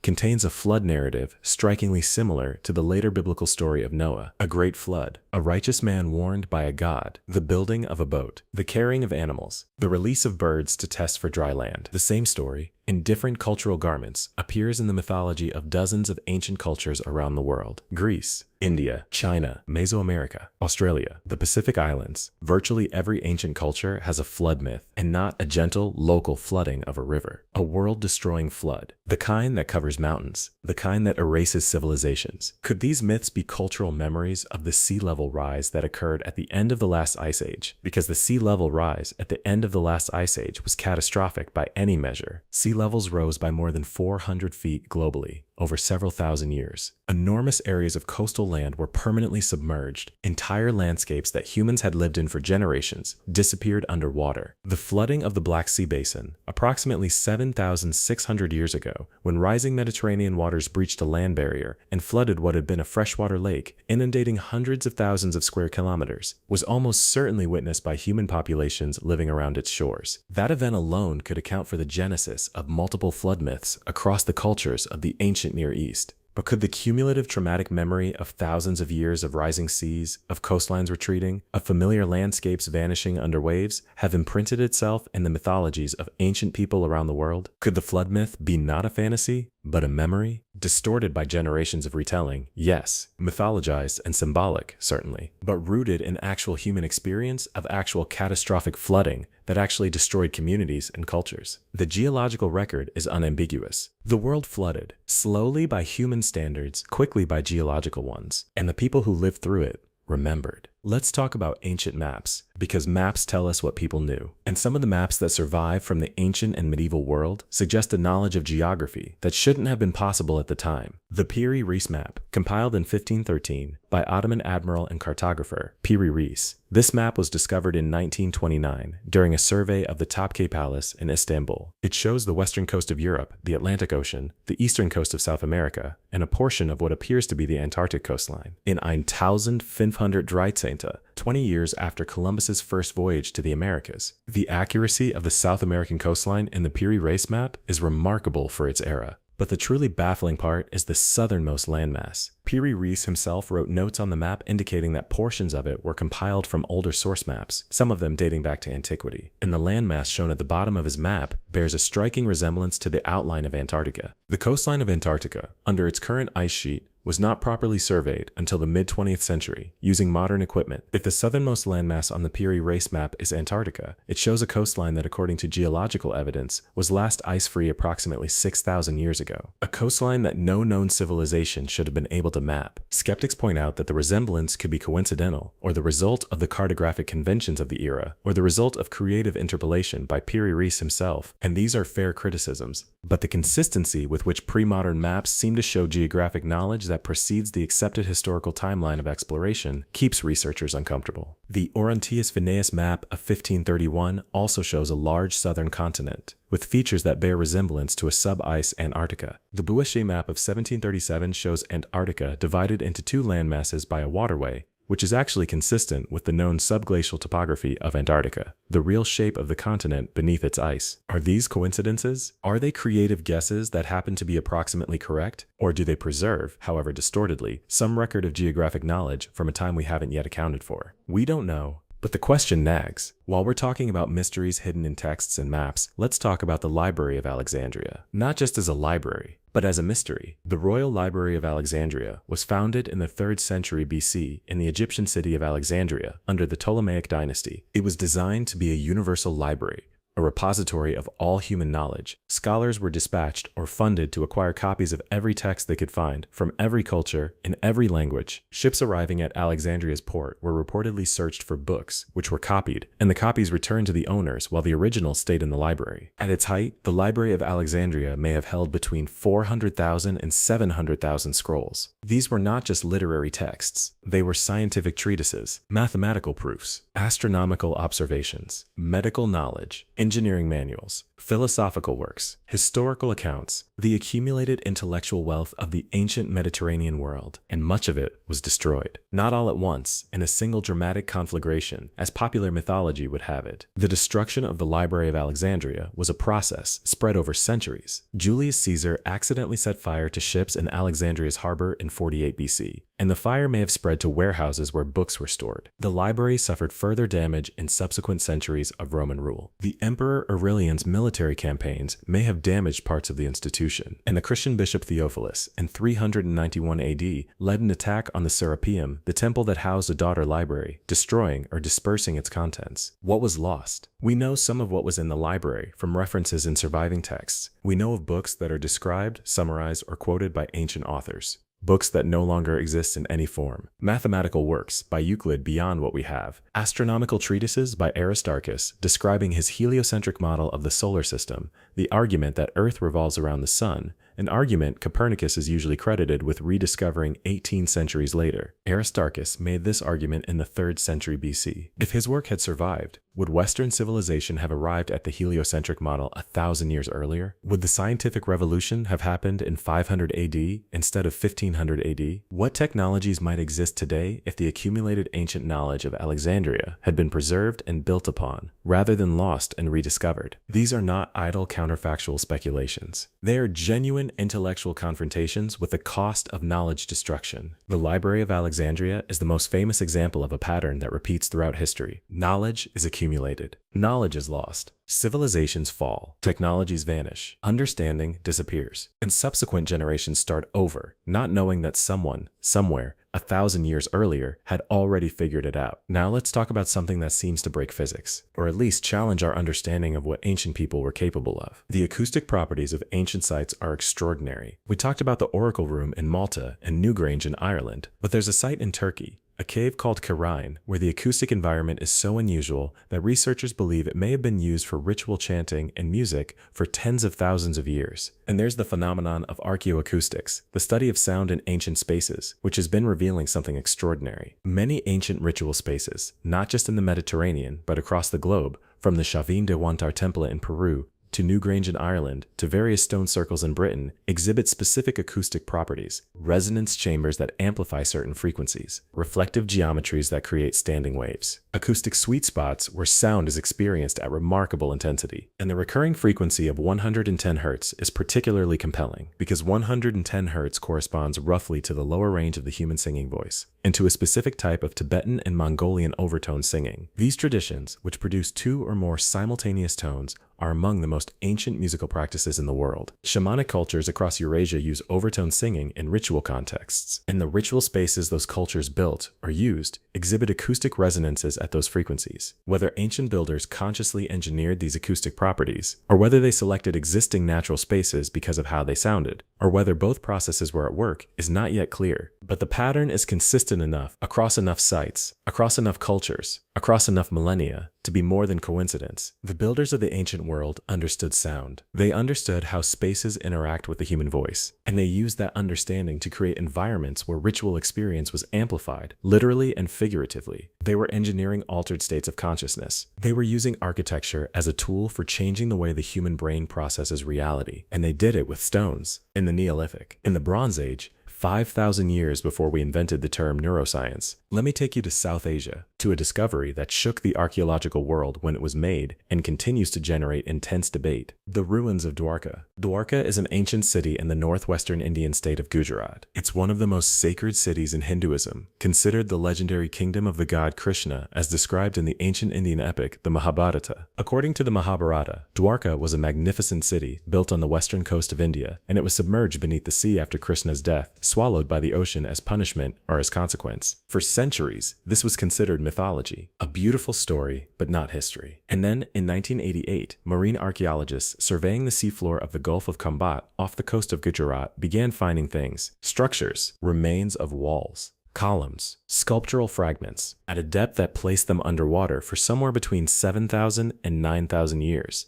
The finds caused enormous excitement. The Indian government sponsored a major underwater survey in 2001 using sonar imaging, and the results were startling. Large, apparently regular structures across a wide area of seafloor, stone anchors, Pottery fragments, possible town planning layouts. If genuine, this would be among the oldest submerged ruins ever found, and it would push back the timeline of complex civilization in the Indian subcontinent by thousands of years. But the Dwarka discovery is controversial. Deeply so. Some archaeologists argue that the structures are natural formations, not man-made, that the sonar imaging was misinterpreted, that the pottery fragments, while genuinely ancient, don't constitute proof of a planned urban center. The debate is ongoing, and the difficulty of systematic underwater archaeological investigation at the required depth makes definitive answers hard to come by. But the Gulf of Khamba is not the only place underwater ruins have been found in the Indian Ocean region. The coast of southern India and Sri Lanka has multiple sites where ancient structures are visible underwater. The city of Mahabalipuram in Tamil Nadu has ruins extending offshore. Local fishermen have long spoken of a great city under the sea. And after the 2004 tsunami temporarily lowered sea levels and exposed the seafloor briefly, visitors saw structures that quickly disappeared again as the water returned. The question isn't whether ancient civilizations built cities in coastal areas. Of course they did. Coastal areas are where civilizations build cities. They have been since the beginning. The question is whether those coastal cities, now underwater, hold a chapter of human history we don't know about. And the answer, based on the fragmentary evidence accumulating from underwater surveys around the world, is almost certainly yes. Let's talk about Göbekli Tepe's neighbors. Because while Göbekli Tepe has been the most celebrated and most analyzed of the ancient Anatolian mystery sites, it's not alone in the region. And the patterns that emerge when you look at multiple sites together are more unsettling than any single site in isolation. Karahan Tepe, also in Turkey's Şanlıurfa province, was excavated more intensively starting in 2019. And what emerged was another temple complex of extraordinary antiquity. But at Karahan Tepe, the finds included something that Göbekli Tepe had not produced: a three-dimensional realistic human sculpture. Not a relief carving, a full three-dimensional realistic human head and torso, carved in stone with an artistic naturalism that belongs to a tradition far more sophisticated than we expect from 12,000-year-old hunter-gatherers. The Karahan Tepe figure has a realistically rendered skull, ribs, and spine. It appears to show a dead or dying figure, and its artistic quality is remarkable, not rudimentary, not primitive in the pejorative sense. Accomplished, the discovery prompted a reappraisal of the artistic and symbolic capacity of the people of pre-pottery Neolithic Anatolia. These were not people who were just figuring out how to chip stone into basic shapes. These were artists, sophisticated ones, with a tradition of artistic production that included three-dimensional realistic human representation 12,000 years ago. Another nearby site, Karahan Tepe, has been producing pillars with carvings of animal and human figures. And the tentative picture emerging from the cluster of ancient sites in southeastern Turkey is of a region that was, 12,000 years ago, a center of something. Something important, something complex, something organized enough to build monumental architecture, something symbolically rich enough to produce sophisticated art, something we don't have a good name for, because we don't have a good category for a complex monument building, artistically sophisticated culture in the pre-Neolithic period. Our categories say it shouldn't exist, but there it is, and it forces us to ask the question that the archaeology of the 21st century is increasingly pushing us toward. Did something happen 12,000 years ago that concentrated, or perhaps ended, a tradition of complexity that had been developing for much longer? Were Göbekli Tepe and its neighbors peaks of a cultural development that was then disrupted? Were they the legacy of something older rather than the beginning of something new? The debate is just beginning. The excavations are ongoing. In every season, something new comes out of the ground that shifts the picture a little further. I want to talk about a place in the American Midwest that almost nobody outside of archaeology knows about, because the popular imagination of ancient American civilization tends to jump straight to the Aztecs, or the Inca, or the Maya. But in the heart of what is now the United States, at a site just across the Mississippi River from modern St. Louis, Missouri, there was once a city larger than London, Cahokia. Cahokia was a pre-Columbian city of the Mississippian culture that reached its peak between 1050 and 1200 AD. At its peak, it may have housed between 10,000 and 20,000 people, with a much larger population in the surrounding area. That made it, at that moment, larger than London. Larger than Rome had been a century earlier, one of the largest cities on Earth, and its centerpiece was Monk's Mound, the largest pre-Columbian earthwork in North America. Monk's Mound is an earthen pyramid, not stone, earth. Built in layers over several centuries, it rises about 30 meters, covers an area of about 7 hectares, and contains approximately 621,000 cubic meters of earth. That's more material by volume than the Great Pyramid of Giza. Let that land. There is a monument in Illinois, built from soil and labor by the pre-Columbian inhabitants of North America, that contains more total material by volume than the Great Pyramid, and almost nobody knows about it. The city of Cahokia was organized along a central axis aligned with the cardinal directions, suggesting sophisticated astronomical knowledge integrated into urban planning. There was a wooden post circle, called Woodhenge by archaeologists, with posts positioned to align with sunrises and sunsets at the solstices and equinoxes. A solar calendar, made of wood, used to track the agricultural and ceremonial calendar of the city. And then, around 1350 AD, Cahokia was abandoned. The city that had been larger than London simply ceased. Environmental stress, including soil exhaustion, deforestation, and a period of severe flooding, probably combined with political instability to break the social fabric of the city. Within a century, the great earthwork center of the Mississippi Valley was empty. When European explorers reached the area in the 17th century, they found the mounds but not the memory. The local indigenous peoples remembered that the mounds were ancient. They didn't know who had built them, because the civilization that built them had been gone for 300 years. Cahokia is a mystery of collapse, a reminder that even the largest, most complex, most sophisticated pre-modern civilizations were vulnerable, that they could be built over centuries and undone in decades, that the forest and the grass and the river will always eventually reclaim what humans have built. The mounds of Cahokia are now a UNESCO World Heritage Site. They're preserving what's left, with the full story of what was built there. The politics and the rituals and the art and the trade and the everyday life of 20,000 people in the pre-Columbian heart of North America is mostly gone. Mostly, not entirely, because the ground holds memory and archaeologists keep digging.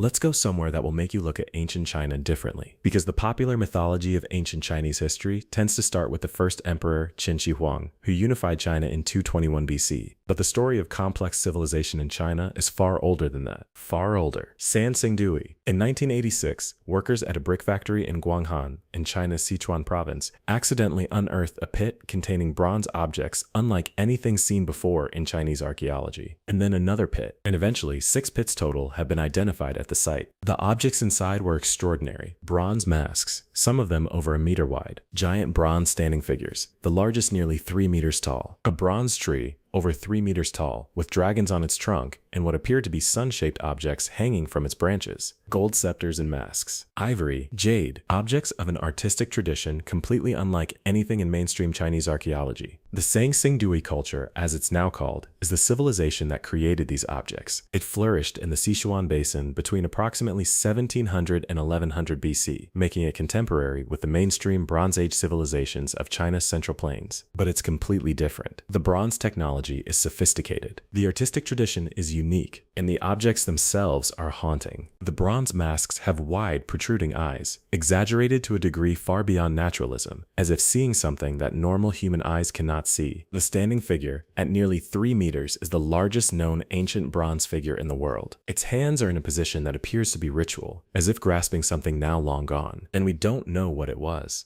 We don't know what the San Xingdui people believed. We don't know what their mythology said. We don't know why they created objects of such unusual aesthetic. We don't know what their relationship was with the mainstream Chinese civilization of their time. We know they were Bronze Age sophisticated. We know they traded with other cultures. We know, from the contents of the pits, that they had a religion that involved the deliberate destruction and burial of ritual objects, burning them, smashing them, and placing them in pits, a pattern that seems to suggest ritual sacrifice of material wealth. And then, around 1100 BC, they disappeared. Not gradually, abruptly. The San Xingdui culture vanished from the archaeological record. Whether they were absorbed into other cultures, whether they migrated, whether they were destroyed by a natural disaster, we don't know. In 2021, new excavations at San Xingdui opened additional pits and found more extraordinary objects. Golden face masks, bronze figures of mythological creatures, ivory, silk, a sealed bronze vessel containing more ritual objects. The site is proving even richer and even more mysterious than the initial discoveries suggested. San Xingdui is rewriting the story of ancient Chinese civilization. It's proving that the standard narrative of a single, linear Chinese cultural development is too simple, that there were parallel, independent, and radically different cultural traditions developing in the same period, and that some of them were extraordinary in ways we're only beginning to understand. Let me take you now to a mystery that lives not in stone or bronze, but in biology. The mystery of ancient DNA. In the past decade, the ability to extract, sequence, and analyze ancient DNA from archaeological specimens has transformed our understanding of human history. The results have been extraordinary and often deeply strange. We've learned that modern humans, Homo sapiens, interbred with Neanderthals multiple times in different places. Modern humans of non-African ancestry carry between 1% and 4% Neanderthal DNA. This is not a trace. This is evidence of sustained, repeated contact between our species and theirs. The Neanderthals, for a long time imagined as brutish primitives, were actually our relatives, complex enough cognitively for interbreeding to produce viable offspring, and present enough in our own genetic makeup to qualify as ancestors. We've learned about the Denisovans, a species of archaic human known almost entirely from genetic evidence and a few small bone fragments found in a cave in Siberia called Denisova Cave. The Denisovans interbred with both Neanderthals and modern humans. Modern Tibetan people carry a gene variant inherited from Denisovans that helps them tolerate low oxygen environments at high altitude. The Denisovans may have lived in high-altitude Asian environments, and their genetic legacy, preserved in Tibetan people today, helps those populations thrive at heights that would incapacitate most humans. We've also learned, through ancient DNA, that the human populations of the past were not the same as the populations we find in those areas today. The people who built Stonehenge were largely replaced by incoming populations from the European continent within a few centuries of its construction. The Omnia culture, horse-riding pastoralists from the Eurasian steppe, expanded across Europe around 3000 BC with such genetic dominance that they dramatically changed the genetic makeup of European populations, carrying their language with them, which is why most European languages are related to each other and to Sanskrit and Persian,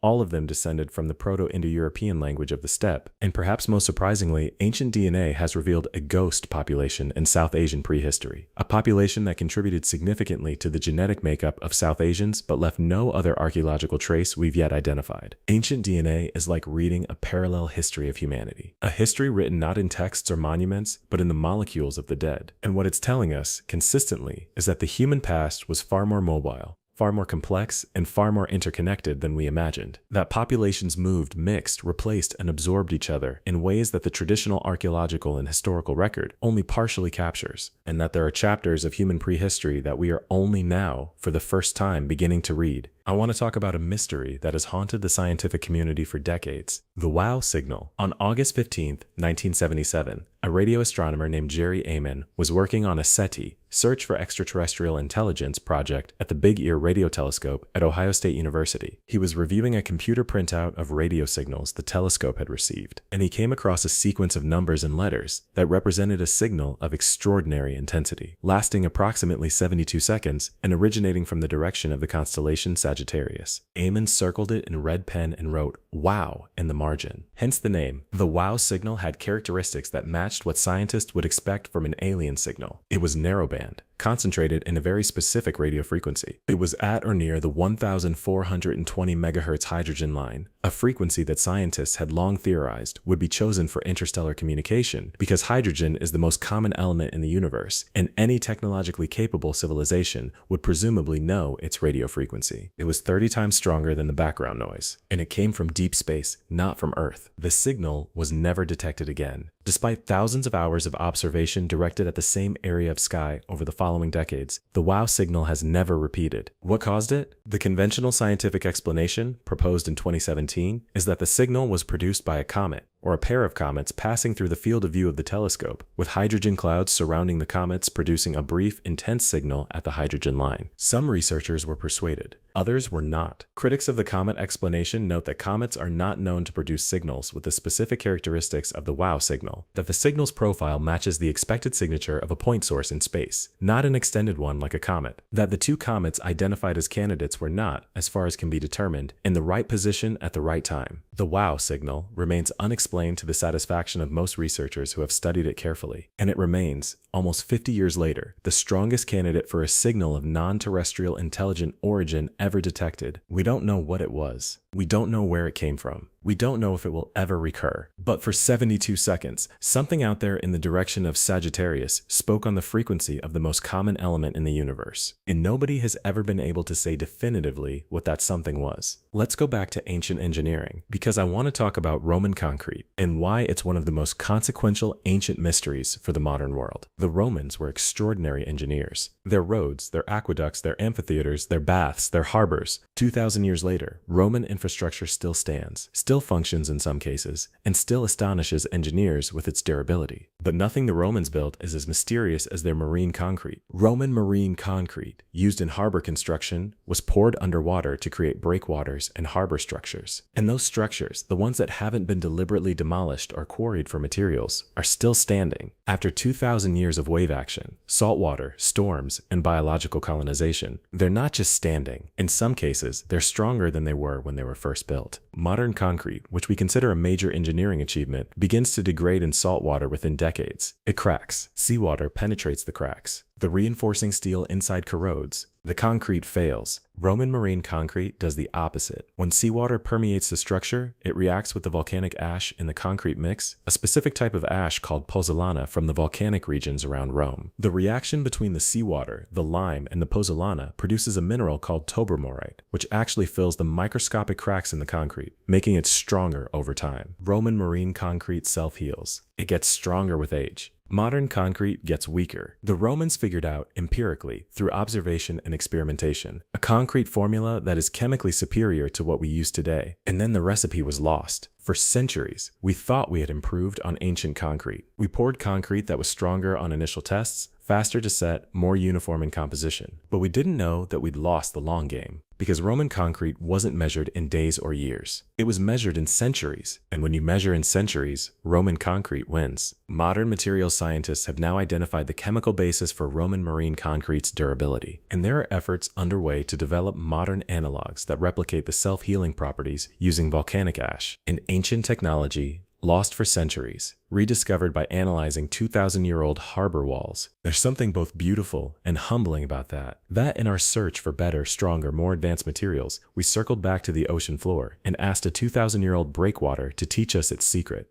Let me take you to an ancient mystery that sits literally on the doorstep of a modern city, and yet is so incompletely understood that archaeologists approach it with something approaching reverence. The Sphinx. The Great Sphinx of Giza stands 73 meters long and 20 meters high, carved from the living bedrock of the Giza Plateau. It's one of the largest monolithic statues in the world. It faces east toward the sunrise, and it's conventionally dated to approximately 2500 BC, the era of Pharaoh Khafre, whose face it's traditionally believed to depict. But a geological mystery has swirled around the Sphinx for decades. In 1992, Boston University geologist Robert Schoch presented evidence to the Geological Society of America that the deep weathering patterns visible on the body of the Sphinx and in the enclosure surrounding it are more consistent with rainfall erosion than with wind erosion. This matters enormously because the Giza Plateau has been an arid desert environment for approximately 5,000 years. Significant rainfall erosion would have had to occur before that period of aridity, and significant rainfall on the Giza Plateau ended roughly between 7,000 and 5,000 BC, which would push the construction of the Sphinx, or at least the initial carving of the Sphinx enclosure, back to between 7,000 and 5,000 BC, or even earlier. 2,000 to 4,000 years earlier than the conventional date. The Egyptological community largely rejected Schoch's analysis. They pointed out that the head of the Sphinx has been recarved multiple times, that wind-blown sand can produce weathering patterns similar to rainwater erosion, and that there's no other archaeological evidence for a civilization capable of carving the Sphinx in the 7th millennium BC. All fair points. But Schoch's geological analysis has not been convincingly refuted. It has been argued against, questioned, contextualized, and dismissed, but the patterns in the stone remain. And there are Egyptologists who privately find the weathering evidence troubling, even if they don't publicly challenge the conventional dating. If the enclosure of the Sphinx was carved when significant rainfall could produce the observed erosion patterns, then either the Sphinx is older than the pyramids, or the geological and archaeological records need to be reconciled in a way that hasn't been achieved yet. And here's another detail about the Sphinx that is less discussed. There may be cavities beneath it. Seismic surveys conducted in 1996 by a team from Florida State University detected anomalies beneath the Sphinx and in its immediate vicinity that are consistent with enclosed spaces, tunnels, chambers, rooms.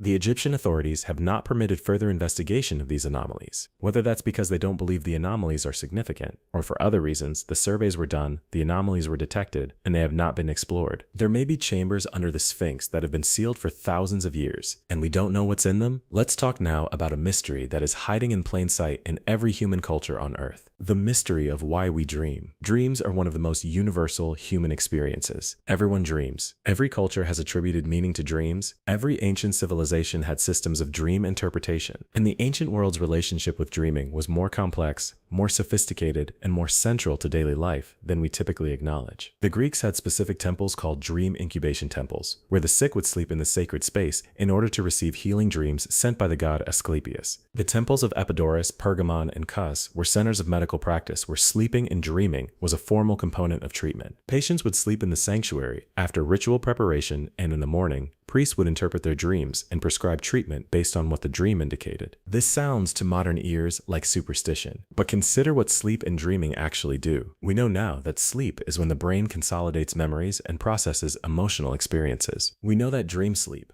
REM sleep, is when the brain engages in something that researchers describe as emotional rehearsal, working through difficult experiences in a low-stakes, symbolic environment. We know that creative breakthroughs occur during or shortly after sleep with unusual frequency. The chemist August Kekulé discovered the ring structure of benzene in a dream. Paul McCartney heard the melody of Yesterday in a dream. The structure of the periodic table came to Dmitry Mendeleev in a dream. The human brain during sleep is doing something important, something that produces insights not readily accessible during waking. Ancient cultures didn't know the neuroscience, but they knew the results. They knew that sleeping in sacred spaces, in specific ritual contexts, produced useful experiences. They built institutions around it. They developed systematic methods for accessing and interpreting dream content, and they were right. Not about the gods sending the dreams, but about the dreams themselves being meaningful, about the sleeping brain being capable of generating useful information. They were using a tool correctly, even without understanding the mechanism. And that is, in its own way, a mystery, because it means that intuitive, empirical, experiential knowledge can be profound even without theoretical underpinning. And it means that ancient people were smarter about some aspects of human experience than we give them credit for. Not in a mystical sense, in a deeply practical, observational sense. They watched, they tested, they refined, they built institutions based on what worked. Sound familiar? It should. It's the scientific method, just without the name. Now let me take you to one of the most contentious and least understood ancient mysteries in all of archaeology: the origins of writing. We know that writing was invented independently in at least 3 places: Mesopotamia, around 3500 BC, China, somewhere between 2000 and 1200 BC, in Mesoamerica, with the Olmec and later Maya scripts, around 900 BC or possibly earlier, and possibly also in the Indus Valley, with the still undeciphered Indus script appearing around 2600 BC. The Indus Valley Civilization. Let's spend some time here because it's one of the great underappreciated civilizations of the ancient world. The Indus Valley Civilization, also called the Harappan Civilization, flourished between approximately 3300 and 1300 BC in what is now Pakistan and northwestern India. At its peak, it covered an area larger than the contemporary civilizations of Egypt and Mesopotamia combined. Its major cities, Mohenjo-daro and Harappa, were remarkably sophisticated. They had grid-planned streets, advanced drainage systems, multi-story buildings, standardized weights and measures, evidence of long-distance trade across the Indian Ocean and into Mesopotamia, and writing, the Indus script. About 5,000 inscriptions have been found, mostly on small seals used for trade and administrative purposes. The seals typically show animals and geometric symbols alongside the writing. The animals depicted include species we can identify,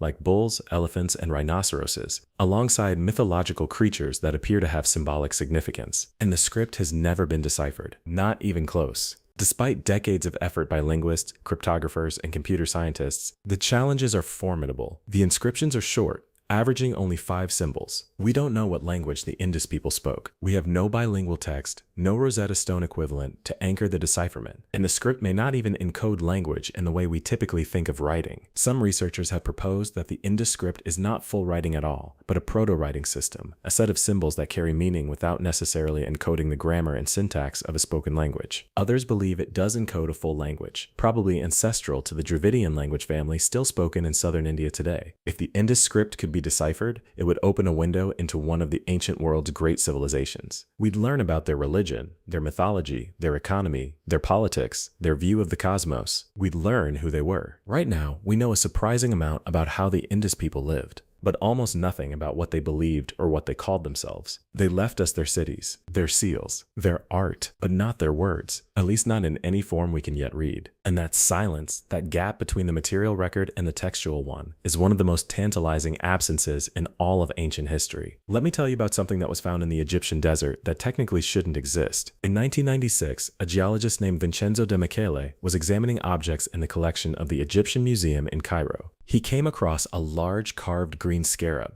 a beetle, in the pectoral, the breastplate, of Tutankhamun. The scarab was impressive. It was carved from a yellowish-green stone that nobody could identify. Analysis of the stone revealed something extraordinary. The scarab was made from silica glass of extraordinary purity, almost pure silica dioxide, with virtually no impurities. The glass was found to have formed approximately 28 million years ago, and it could only have formed at temperatures exceeding 1600 degrees Celsius. There was no known geological process that could have produced glass of this purity at this temperature in the middle of the Egyptian desert. And then, in 1932, geologist Patrick Clayton had been exploring the Libyan desert along the Egyptian border and had come across fields of this glass, scattered across the desert surface, thousands of tons of it. Green glass, ancient and mysterious. The explanation that eventually emerged, supported by decades of subsequent research, is that the glass was formed by a cosmic impact or airburst, a meteor or comet exploding above or striking the desert surface approximately 28 million years ago. The heat of the impact, perhaps tens of thousands of degrees, melted the desert sand and fused it into glass. The sand flew up, solidified, and rained back down as glass, and it lay there in the desert for 28 million years. Until a pharaoh's jewelers found it beautiful, and carved it into a scarab for a divine king's breastplate. One of the most sacred objects in Tutankhamun's pectoral was formed by a prehistoric cosmic catastrophe, and collected from a desert field by ancient Egyptians who had no idea what they were holding, except perhaps that it was special, that it had fallen from the sky, that it had, in some sense, cosmic origins, which it did, just not quite in the way they imagined. Let's go to the bottom of the sea. Not the deep ocean we explored at the beginning, but a specific stretch of the North Atlantic where something extraordinary happened, and where the echoes of that event may still be shaping the world we live in today. The Atlantic Ocean wasn't always there. 250 million years ago,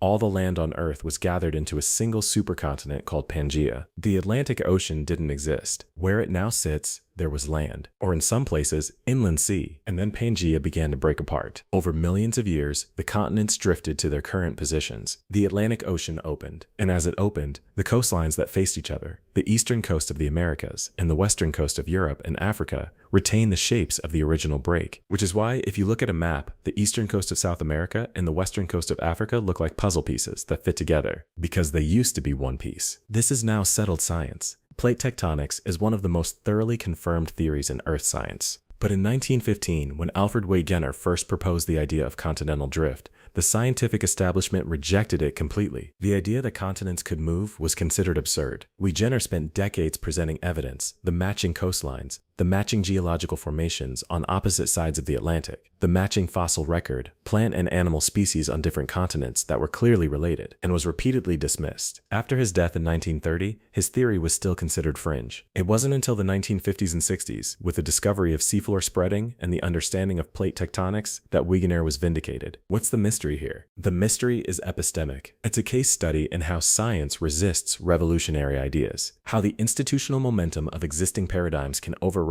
even compelling evidence, how genius can be right and the mainstream can be wrong for decades, and why that matters for ancient mysteries. Because if the scientific establishment could dismiss Wegener's continental drift for 30 years despite overwhelming evidence, what other correct ideas about the past are being dismissed today? What evidence for ancient complexity, for older civilizations, for longer human history is being set aside because it challenges comfortable paradigms? The history of science is full of Wegeners, individuals who were right and dismissed, whose vindication came after their deaths, or not at all. The ancient mysteries we've been discussing tonight exist in a space where the evidence is real, but the interpretation is contested, where the data is clear, but the paradigm resists. And the lesson of Wegener is that paradigm resistance is not proof of incorrectness. It's proof of institutional conservatism, which is sometimes appropriate, and sometimes a barrier to truth. Let's go to Scotland, to a system of stone circles and standing stones that dot the landscape of the Western Isles and the Scottish mainland. The Callanish stones on the Isle of Lewis are the most dramatic and one of the most complex prehistoric megalithic sites in Britain, second only to Stonehenge in fame, but arguably more sophisticated in their astronomical alignments. Callanash was built around 2900 to 2600 BC, making it contemporary with early Stonehenge. It consists of a stone circle with a central standing stone, the tallest nearly 5 meters high, and 4 avenues of standing stones radiating outward to the north, south, east, and west. The overall plan, from the air, resembles an irregular Celtic cross, but the astronomical significance of Callanish goes beyond solar alignments. It's aligned with the moon, specifically with a phenomenon called the major lunar standstill. The moon's orbit around the Earth is tilted relative to the Earth's orbit around the sun. This means that from any fixed point on Earth, The moon rises and sets at different points along the horizon over the course of an 18.6-year cycle. At the extreme of this cycle, the major lunar standstill, the full moon rises very low on the southern horizon, and, if viewed from Callanish on the Isle of Lewis, appears to skim along the ridge of a hill called Bain Mahor as it rises, briefly appearing to sit in a hollow on the hilltop. This is a spectacular visual effect that occurs once every 18.6 years, and the stone avenues at Callanish are aligned to the rising position of the moon at its major lunar standstill.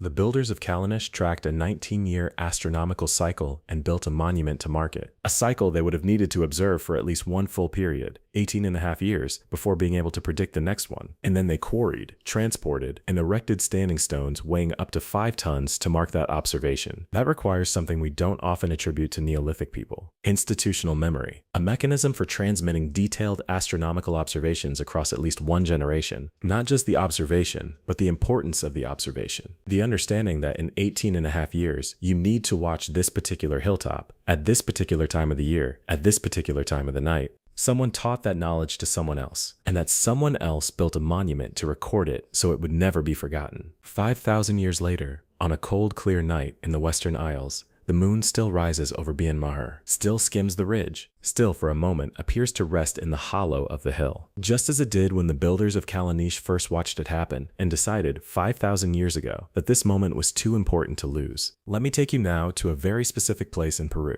The Peruvian archaeologist who is working at a site called Caral. Caral is located in the Supe Valley, about 180 kilometers north of Lima, in the coastal desert of Peru, and it is extraordinary because Caral is a city, a fully planned, monumentally constructed city with large platform mounds, sunken circular plazas, residential complexes, amphitheaters, and evidence of an administrative and religious elite, and it dates to approximately 2600 BC, which makes it the oldest city in the Western Hemisphere, old enough to have been contemporary with the Old Kingdom in Egypt, with early Mesopotamian cities, with the Indus Valley civilization. The standard story of the Americas used to say that complex civilization began with the Olmec in Mexico, around 1500 BC. Caral pushed the clock back by 1,000 years, and what makes Caral even more interesting than its age is its peaceful nature. There are no weapons in the archaeological record at Caral, no fortifications, no evidence of warfare. The city appears to have been organized around trade, ceremony, and communal labor, rather than military power. This is genuinely unusual. Most complex ancient civilizations show evidence of warfare, conquest, and coercive power from early in their development. Caral seems to have achieved the organization and social complexity necessary to build a city without the coercive power of an army. Whether that means Caral was genuinely peaceful, or simply that warfare happened elsewhere and left no trace at the site itself, we're not certain. But the absence of weapons is striking, and the size of the communal spaces, the sunken circular plazas that appear to have been used for communal feasting and ceremony, suggests a social order organized around shared ritual rather than hierarchical enforcement. There were also flutes found at Caral, 32 of them, made from condor and pelican bones, musical instruments, evidence that music was central to the ritual and social life of this 5,000-year-old city. And when I say that, think about what music is. Music is organized sound. Music is a technology for creating shared emotional experience. Music is how you bring a group of people into the same emotional state simultaneously, how you coordinate them spiritually, how you build the kind of social cohesion that allows a city to function without the glue of fear. The builders of Caral used music 5,000 years ago in the coastal desert of Peru to build something together. Now let's go somewhere that makes even hardened researchers uncomfortable. The mystery of the Nazca desert bodies. Not the lines, the bodies. Because there's a discovery from the Nazca region of Peru that, depending on your perspective, is either the most extraordinary archaeological find in history or an elaborate modern hoax. In 2017, a Peruvian researcher named Thierry Jamin announced the discovery of mummified humanoid figures found near the Nazca lines. The figures were brought to researchers in Peru and subsequently examined by multiple teams. The figures were strange. Very strange. They appeared roughly humanoid in shape, but with significant anatomical differences from modern humans.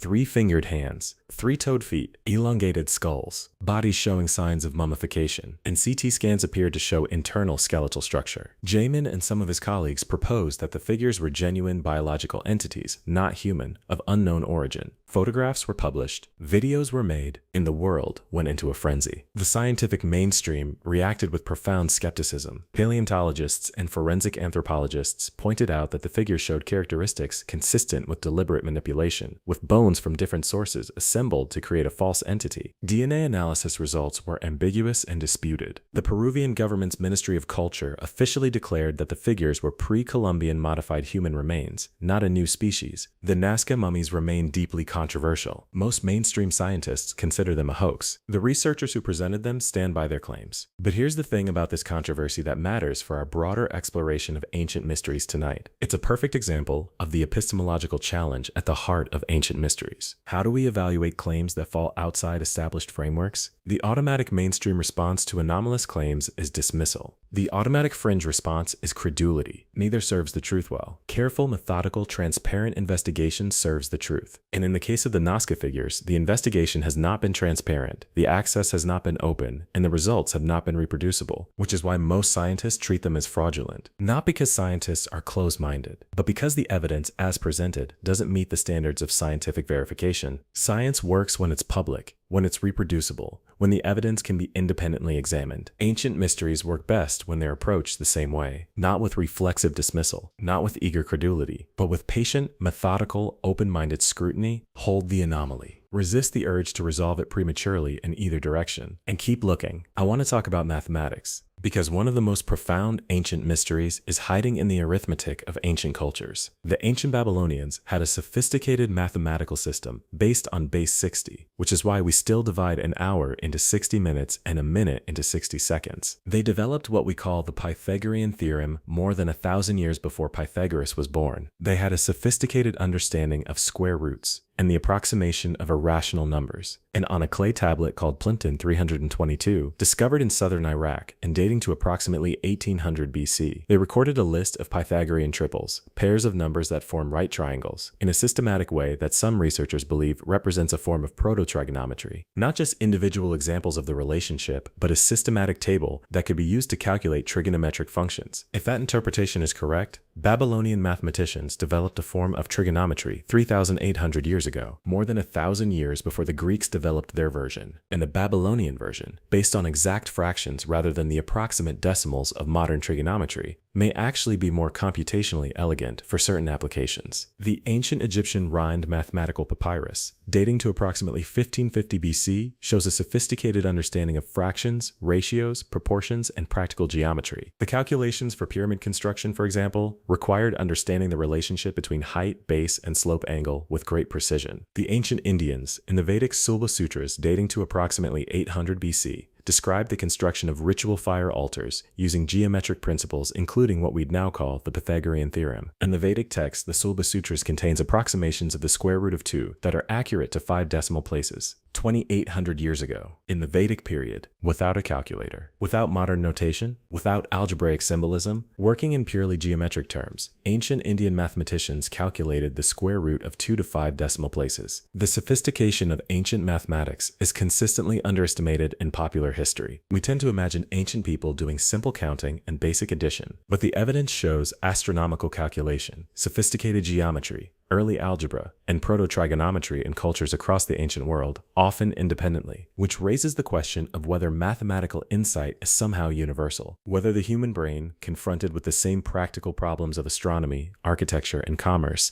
tends to arrive at the same mathematical solutions regardless of cultural background, or whether, as some researchers have proposed, there is more transmission of mathematical knowledge between ancient cultures than the conventional picture suggests. More contact, more exchange, more intellectual borrowing across the ancient world. The Silk Road is the most famous ancient trade route, but ancient trade routes connected cultures much earlier and much more extensively than most people realize. Obsidian from specific volcanic sources in Anatolia has been found in archaeological sites across the ancient Near East and Mediterranean, thousands of kilometers from its origin, and deposits dating back 12,000 years. Lapis lazuli from the mines of Badakhshan in modern Afghanistan appeared in the tombs of ancient Egyptian pharaohs. The ancient world was more connected than we imagine, and connected worlds share ideas, including mathematical ones. Let's go to Japan, not to the Yonaguni Monument this time, but to a different kind of mystery, the mystery of the Jomon people. The Jomon culture of Japan is one of the oldest known pottery-making cultures in the world. The term Jomon means cord-marked, referring to the distinctive pattern on their pottery, which is made by pressing cords into clay before firing. Jomon pottery dates back to approximately 14,000 BC. 14,000 BC. That's older than the pottery of Mesopotamia, older than the pottery of China. The Jomon people were making fired ceramic vessels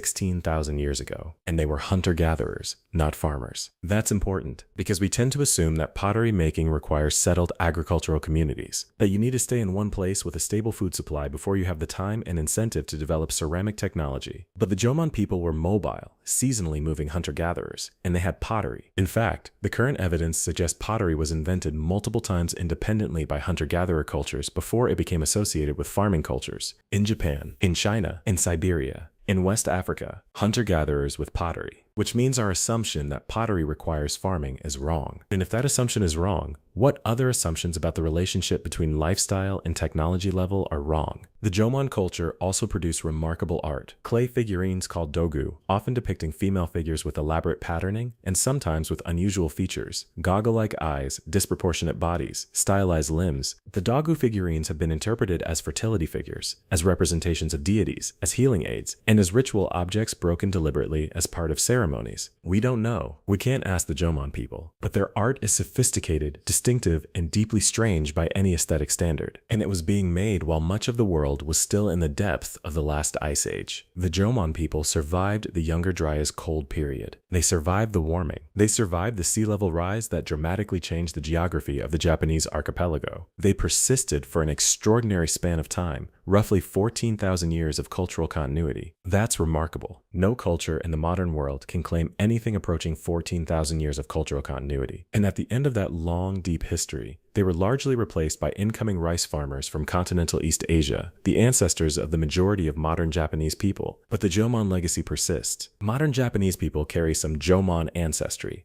roughly 10 to 30% depending on the region. And the cultural echoes of Jomon traditions may persist in aspects of Japanese spiritual practice and aesthetics, in the deep relationship with nature, with place, with seasonal change, in the Shinto sense of the world as animated by spirit. Some researchers have wondered whether these cultural resonances trace back, however distorted by time, to those 14,000 years of Jomon experience, to the accumulated wisdom of a culture that navigated the end of the Ice Age, the collapse and rise of sea levels, and 1,500 years of history by reading the land and the sky and the sea. We'll never know for certain, but it's a beautiful thought that something of those oldest ancestors persists, not just in DNA, but in the way their descendants stand in the world. Let me talk about a mystery that sits at the intersection of ancient astronomy and sacred architecture, because the more we look at ancient sacred sites around the world, the more we find them oriented to specific astronomical phenomena. We've talked about Newgrange and the winter solstice. We've talked about Stonehenge and the summer solstice. We've talked about Kalanish and the major lunar standstill. We've talked about the Great Pyramid and the stars of Orion. We've talked about the Intihuatana at Machu Picchu, but this pattern extends so widely, so consistently, across so many cultures and so many millennia that it demands a broader explanation. Why did ancient cultures build their most sacred structures in alignment with astronomical phenomena? The practical answer is calendar keeping. Precise knowledge of the solstices and equinoxes is essential for agricultural planning. Knowing exactly when the longest day is, when the shortest night begins, when the rains are expected, when the growing season starts, these are life and death questions for farming communities. And building a monument that marks these days with unmistakable precision is essentially building a permanent monumental calendar. But that's not the whole answer, because many of the astronomical alignments in ancient sacred architecture go beyond agricultural necessity. Alignments with specific stars, alignments with the 19-year lunar cycle, alignments with planets, alignments with stellar events that have no practical agricultural significance but enormous symbolic resonance. The ancient human relationship with the sky was not just practical, it was spiritual. The sky was where the gods lived, where the dead went, where meaning came from. The movements of celestial bodies were the movements of divine entities in divine dramas, and the sacred architecture that ancient people built was designed to connect the human world to the divine world, to create, in stone or wood or earth, a point of contact between the mortal and the eternal. The winter solstice sunrise entering the chamber at Newgrange isn't just calendar marking, it's a cosmological event. The longest night ends. The darkness of the year turns. The dead, in their chamber, are touched by the light of rebirth. The architecture makes that metaphysical statement physical, makes the abstract concrete, makes the invisible visible. And that's not primitive. That's profound. Ancient peoples understood the sky in ways that we've largely forgotten because we no longer live under it the way they did. In a world without electric light, the night sky was the dominant visual experience of every night of every human life. The stars were not distant abstractions. They were immediate presences, familiar personalities, sources of meaning and navigation and awe. We've dimmed the sky, and lost something. Not just light, understanding. Let's talk about something I find endlessly fascinating: the ancient trade in obsidian. Obsidian is volcanic glass. It forms when lava cools rapidly, creating a smooth, dark, glassy rock with a conchoidal fracture, meaning it breaks into extremely thin, extremely sharp edges, sharper than modern surgical steel. A freshly knapped obsidian blade can cut at the cellular level. Surgeons in the 1990s began using obsidian blades for procedures requiring extreme precision, and found that surgical incisions made with obsidian caused less cell damage and healed faster than those made with steel scalpels. Ancient people knew obsidian was special. They'd been using it for tools since the earliest archaeological evidence we have for stone tool use. And here's the thing about obsidian: every volcanic source has a unique chemical signature. The trace elements in obsidian vary by source, and modern geochemical analysis can identify, with high precision, which volcanic source a particular piece of obsidian came from. And when archaeologists use this technique on ancient obsidian tools, they find obsidian traveling astonishing distances from its source. Obsidian from the Melos caldera in the Aegean Sea has been found at Franz-the Cave in mainland Greece, in deposits dating to 13,000 BC, which means people were sailing across the open Aegean Sea more than 15,000 years ago. Not paddling along coastlines. Sailing, finding a specific island, quarrying obsidian, and bringing it back. Obsidian from the Cappadocian sources in central Anatolia appears at Jericho in Israel in levels dating to around 8,000 BC. 1,000-kilometer trade networks. Obsidian from sources in Guatemala and Mexico appears at sites throughout Mesoamerica and into North America. Obsidian from New Britain and Papua New Guinea appears at sites across the Western Pacific. The ancient obsidian trade networks are evidence of a connected ancient world. A world of sailors and traders and travelers. A world that was crossing bodies of water and mountain ranges and deserts, not as rare adventure, but as regular commerce,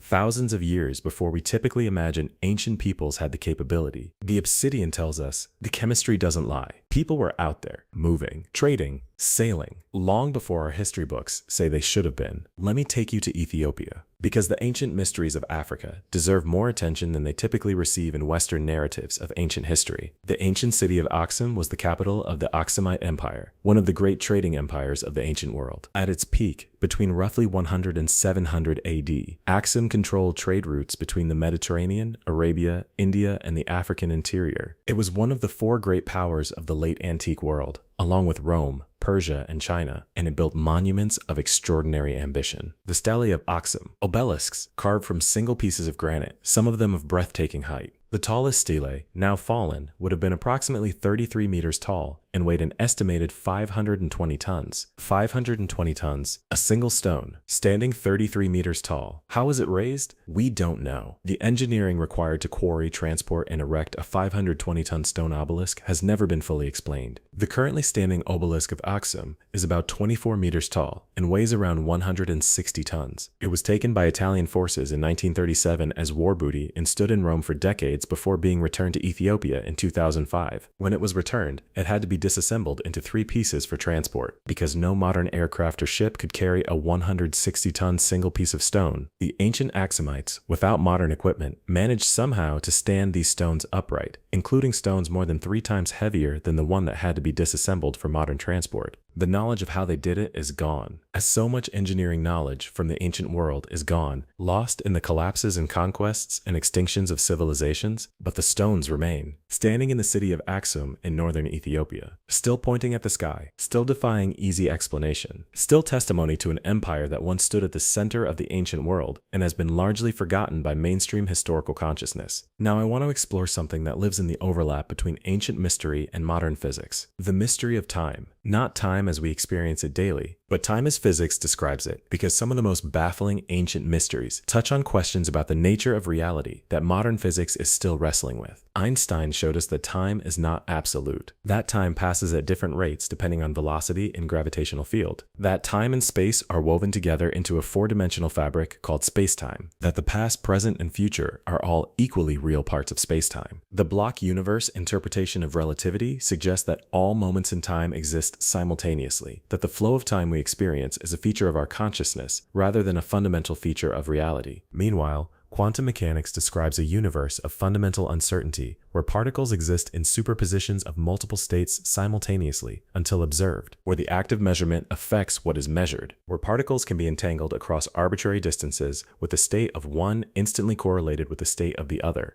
regardless of space. These are deeply strange features of the universe, and ancient traditions, particularly from India, China, and indigenous cultures around the world, describe the nature of reality in ways that sometimes resonate uncannily with modern physics. Hindu cosmology describes time as cyclical, with vast periods of creation and destruction, universes arising and collapsing, consciousness as the fundamental substrate of reality. Taoist philosophy describes the universe as fundamentally relational, with reality arising from the interactions of opposites rather than existing as independent fixed things. Buddhist philosophy describes the self as a constructed illusion, with no fixed, permanent entity underlying experience. Modern neuroscience describes consciousness as a process rather than a thing, with the sense of self as a constructed narrative. Modern physics describes particles as processes rather than things, with no fixed, permanent entities underlying fields and forces. Are these convergences meaningful, or are they superficial correspondences between very different intellectual traditions? This is genuinely debated. Some physicists, like the late David Bohm, have found genuine intellectual resonance between quantum mechanics and certain Eastern philosophical traditions. Others find the comparisons superficial and misleading. But here's what's interesting about this for our broader exploration.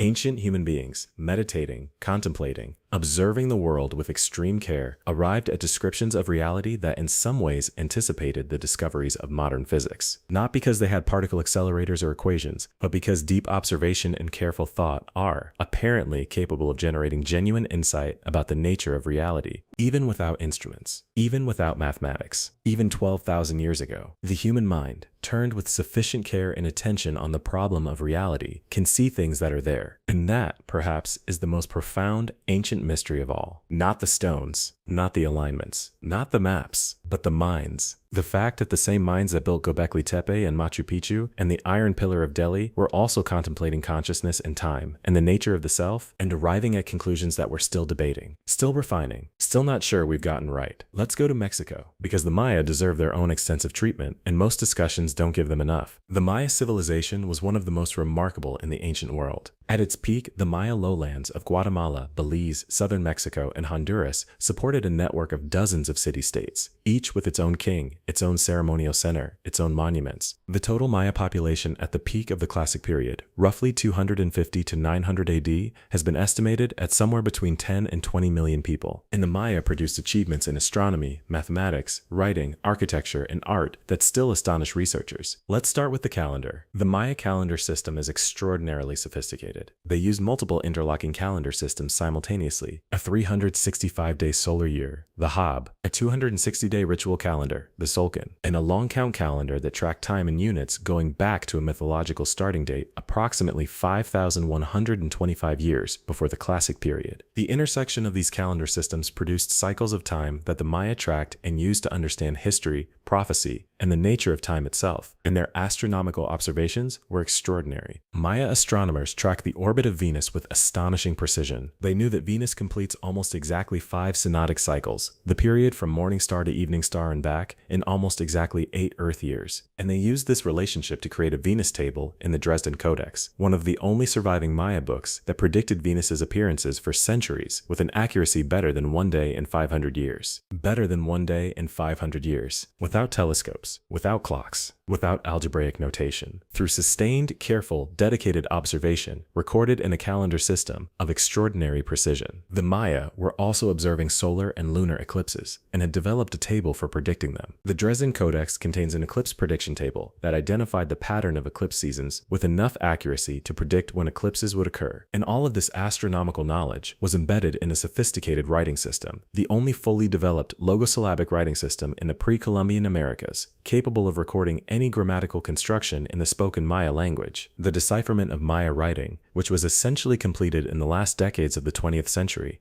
opened up the inscriptions on thousands of stone monuments. And what we read there is not just mythology. It's history, dated, documented history. Wars, alliances, marriages, sacrifices, deaths, accessions to power. The Maya were extraordinarily historically conscious. They recorded events and dated them with precision. They cross-referenced dates to multiple calendar systems to eliminate ambiguity. They were historians of the first order. And then, between 800 and 1000 AD, the great southern Maya cities collapsed. One by one, Tikal, Palenque, Copan, Caracol, Calakmul, the last dated inscriptions at these sites, cluster in the 9th century. And then they stop. The causes of the classic Maya collapse are still debated. Prolonged drought is part of the picture. supported by paleoclimate evidence showing a series of severe droughts in the region during the collapse period. Warfare between city-states, which had been escalating in ferocity and frequency, probably contributed. Environmental degradation from intensive agriculture, epidemic disease, the collapse of trade networks, political instability. All of these factors probably combined in a catastrophic cascade that brought down a civilization that had lasted 1,000 years. The northern Maya cities in the Yucatan survived longer. Chichen Itza continued until at least 1200 AD, and Maya culture never disappeared entirely. Millions of Maya people speak Maya languages today. Maya traditions, modified by 500 years of colonial overlay but never extinguished, persist in Guatemala and southern Mexico. The Maya didn't vanish. Their cities did, and that's a distinction worth making. Because the mystery of the Maya collapse isn't the mystery of a people who disappeared. It's the mystery of a civilization that adapted by shedding the weight of monumental urbanism and continuing as something smaller, more flexible, and more resilient, which may be less dramatic, but is considerably more alive. Let me talk about something that most people have never heard of: the Plain of Jars. Located in the Xingkowang province of Laos, the Plain of Jars is a landscape dotted with thousands of large stone containers, or jars, ranging from less than 1 meter to over 3 meters in height. The largest jars weigh up to 14 tons. They're clustered in hundreds of sites across a wide area of the Laotian Plateau, and nobody knows who made them. Nobody knows what they were for. The jars were there when the current local populations arrived in the region. They exist in local oral traditions, but without detailed explanation of their purpose. Archaeological investigation has revealed that some of the jars contain soil with traces of cremated bone, suggesting funerary use. But this may be a secondary use, rather than the original purpose. The stone from which the jars were carved was brought to the sites from quarries at some distance. The carved jars are too large and too heavy to have been moved easily once complete, suggesting they were carved on site or nearby. Some jars have lids. Some have what appear to be human faces or figures carved on them. Some sit on shaped stone discs. The Plain of Jars has been dated to roughly between 500 BC and 500 AD, but the dating is uncertain, and some researchers believe the tradition may be older. The region was heavily bombed during the Vietnam War, and many sites are still littered with unexploded ordnance, making archaeological investigation dangerous and slow. The Plain of Jars is one of those mysteries where the basic questions remain unanswered. Who? Why? How? What did these enormous stone containers mean to the people who made them? What were they storing? Or were they not for storage at all? Were they ritual objects? Were they coffins? Were they fermentation vessels for brewing sacred drinks for ceremonies? We don't know. We genuinely, honestly, don't know. And unlike some ancient mysteries, where at least the outlines are clear, the Plain of Jars remains almost entirely mysterious. Thousands of enormous stone jars, scattered across the highlands of Laos, made by people whose identity and culture we can't reconstruct, for a purpose we can't determine, and now slowly being revealed, one site at a time, as bomb disposal teams clear the land that's been unsafe to walk on for 50 years. The Plain of Jars is a mystery that's been waiting, patiently, for the land to be safe enough for us to ask it questions. Let's talk about the ancient mystery of language origins, because language is the most fundamental human technology. More fundamental than fire, more fundamental than tools. Language is what makes everything else possible. Shared planning, accumulated knowledge, mythology, ritual, coordination across generations. Without language, none of the monuments we've been discussing could have been built. None of the astronomical knowledge could have been accumulated. None of the mathematical sophistication could have been developed. Language is the foundation of everything human, and we don't know when it started. We can't date the origin of language the way we date a stone tool. Language leaves no direct physical trace. It fossilizes in the brain anatomy of ancient skulls and the hyoid bone of the throat that makes complex speech possible,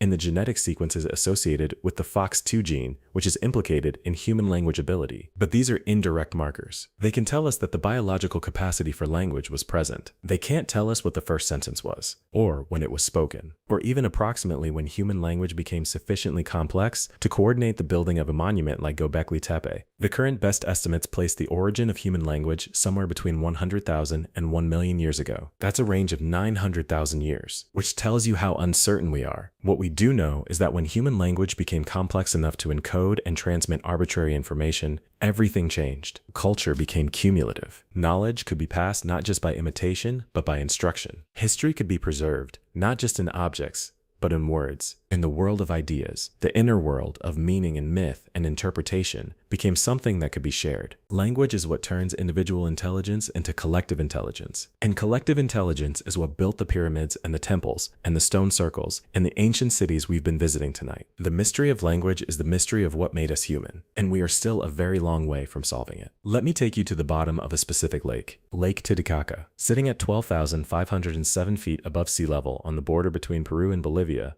Lake Titicaca is the highest navigable lake in the world. It is also one of the most sacred bodies of water in the ancient Andean world. The Inca believed that the first Inca king, Manco Capac, emerged from Lake Titicaca to found the Inca civilization. The lake was the navel of the world, the place of origins, and in recent decades, archaeological diving teams working in the lake have been discovering exactly why ancient Andean cultures held it in such reverence. The bottom of Lake Titicaca contains extraordinary artifacts, ritual offerings of extraordinary richness, gold and silver figurines, incense burners, finely worked ceramics, evidence of ritual activity spanning thousands of years. In 2000, a team from the University of Chicago found a paved road at the bottom of the lake and adjacent structures suggesting an ancient settlement that was submerged when lake levels rose. In 2019, divers working near the Bolivian side of the lake found a cache of ancient ritual objects, including a gold pendant that is among the finest examples of Tiwanaku goldwork ever found. The discoveries in Lake Titicaca are consistent with the ancient tradition of offering precious objects to the lake, but they're also revealing something else: human occupation of areas now underwater. Structures, roads, communities. The lake was not always as high as it is today. In periods of lower water levels, areas now submerged were habitable and inhabited, and when the water rose, the people and their buildings were covered, and their memory became the sacred geography of a lake held holy by everyone who came after, which is another version of the same story we keep encountering. The sea level rose, the water rose, things were submerged, and what was submerged became legend. Lake Titicaca is a freshwater Yanaguni, a landlocked Dwarka, archaeology in water. And the more we look in the water, the more we find. Now let's talk about something that has always made me uncomfortable in the best possible way: the mystery of why ancient cultures, completely separated from each other by oceans and deserts and mountain ranges, developed such strikingly similar ideas. The pyramid, the flood myth, the dragon, the cosmological cycle of creation and destruction, the correspondence between celestial events and earthly affairs, sacrificial ritual, sacred mountains, sacred rivers, the association of death with the West and rebirth with the East. These ideas appear in various forms in ancient Egypt, ancient Mesopotamia, ancient India, ancient China, ancient Mesoamerica, and ancient Peru, cultures that by the conventional understanding had no contact with each other. There are several ways to explain these similarities. The first is convergence. The same environment, the same human brain, the same existential questions lead to the same answers. Mountains are sacred because they're close to the sky. The sky is where celestial bodies live. Celestial bodies are the most powerful, predictable forces in the natural world. Therefore, mountains are sacred. The logic is identical across cultures because the observation and the reasoning are universal. The second is diffusion. Ancient trade networks, coastal migration routes, and shared ancestral populations carried ideas, rituals, and symbols around the world long before we assumed such connections were possible. The third is something we don't have a good name for: a shared ancestral inheritance from a period of human culture so old that we haven't yet properly documented it. A common cultural substrate from the deep Paleolithic that persisted in the form of basic symbolic structures, the shape of a cosmological story that all subsequent mythologies built on. This third option is what the mythologist Joseph Campbell was exploring in his comparative work on world mythology: the monomyth, the hero's journey, the cycle of departure, transformation, and return that appears in the mythology of virtually every human culture. Campbell saw this not as evidence of contact, but as evidence of something common in the human psyche. The same dramas playing out in culture after culture because they're the dramas of human consciousness itself. The journey into the unknown, the confrontation with death, the return with knowledge. These are not just story templates. They're the structure of how any consciousness navigates the world. And in that sense, the deepest ancient mystery may be this: the human mind itself, its needs, its fears, its capacity for wonder, its drive to understand, its impulse to build, to mark, to leave something permanent in an impermanent world. The ancient mysteries are not just mysteries about what was built or when. They are mysteries about who built them, about what it meant to be a human being 10,000 years ago, about whether those people, looking up at the same stars we look up at, felt the same pull, The same awe, the same desperate wish to understand. I think they did. The stones say they did. One more stop before we begin to gather our thoughts. The mystery of the Baghdad Battery. In 1936, German archaeologist Wilhelm König was working in the Iraqi National Museum in Baghdad when he came across a clay jar containing a copper cylinder with an iron rod suspended inside it. The object dated to roughly 250 BC, from the Parthian period. König had a startling idea. He realized that if the jar were filled with an acidic solution like vinegar or lemon juice, it would generate an electrical current. The Baghdad Battery, as it came to be called, appeared to be an ancient galvanic cell, a primitive battery. König published his findings, and since then, the Baghdad Battery has been one of the most controversial objects in the history of science and archaeology. Reconstructed versions of the Baghdad Battery do work. Fill them with vinegar. Touch both the copper cylinder and the iron rod, and you can measure an electrical current of about half a volt. Not much, but real. Whether the Baghdad Battery was actually used as a battery is vigorously debated. Critics point out that if it was a battery, we have no evidence of what it was connected to. No wires, no electrical device, no circuit. If ancient Parthians were generating electricity, they were doing so in complete isolation from any visible purpose. Alternative explanations include that it was a container for storing sacred scrolls or objects, that it was part of a ritual with no electrical function, or that it was simply a storage vessel whose resemblance to a battery is coincidental. But here's the thing. We know that the ancient world knew about static electricity. Ancient Greek texts describe the electrical properties of amber, which when rubbed with fur creates a static charge. The word electricity comes from the Greek word for amber. The ancient Romans knew that the electric ray, a fish, produces shocks. They used electric rays medicinally, applying them to painful areas to produce numbing. Roman physicians prescribed electric ray treatment for headaches and gout. They were doing electrotherapy 2,000 years ago. Without knowing what electricity was, the ancient world had more practical knowledge of electrical phenomena than we typically credit. Whether that knowledge extended to generating usable electrical current with a primitive galvanic cell, as the Baghdad Battery might suggest, remains unproven. But the possibility is there, and it adds another thread to the tapestry of ancient technological sophistication that keeps emerging from the archaeological record. More things that shouldn't exist. More evidence that ancient people were experimenting, innovating, discovering in ways that our standard narrative doesn't fully account for. Now I want to spend some time with something deeply personal, something that connects us, right now, tonight, to the ancient mysteries we've been exploring, because we are not disconnected from these mysteries. We are made of them. Every human being alive today is the product of an unbroken chain of ancestors, stretching back to the first humans on the African savanna,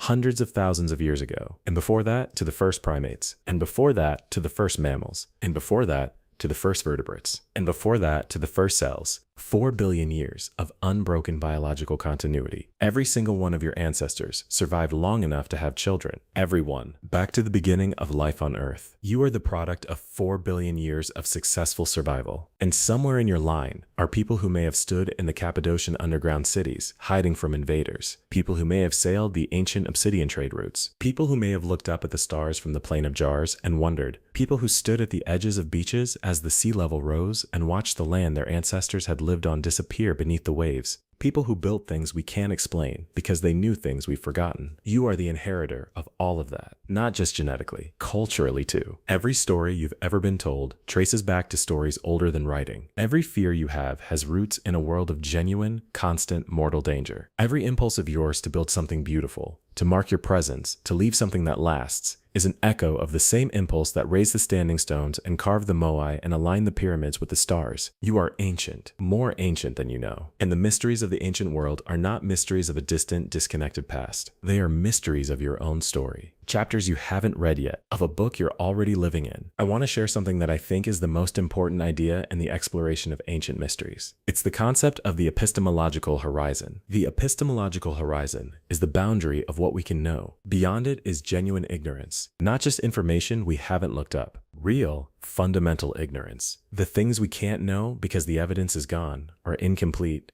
or encrypted in forms we can't yet read. Most of the past is beyond the epistemological horizon. The vast majority of human experience, thought, emotion, culture, and achievement left no lasting trace. It dissolved into dust, into sediment, into the sea. The ancient mysteries we've been exploring tonight are, in a sense, the lucky survivors. The things that were built from stone, are preserved in exceptional conditions, are encoded in durable materials, are persistent enough to survive to the present. They're a tiny, unrepresentative sample of what once was. Like looking at the night sky and mistaking the visible stars for all the stars there are, the epistemological horizon means that we will never know the full story of the human past. We will find more. We will understand more. Technology will reveal things that were invisible to previous generations. The way LiDAR revealed the urban sprawl of Angkor and the buried monuments of Stonehenge's landscape. But we will never know everything. We will never know what the Indus Valley people called themselves. We will never hear the music played at Çatalhöyük. We will never know what the builders of Göbekli Tepe believed they were building. We will never know what specific cosmic event, if any, reset the clock of civilizational development 12,900 years ago. We will approach these questions. We will accumulate partial answers. We will reduce the mystery without eliminating it. And that's okay. That's more than okay.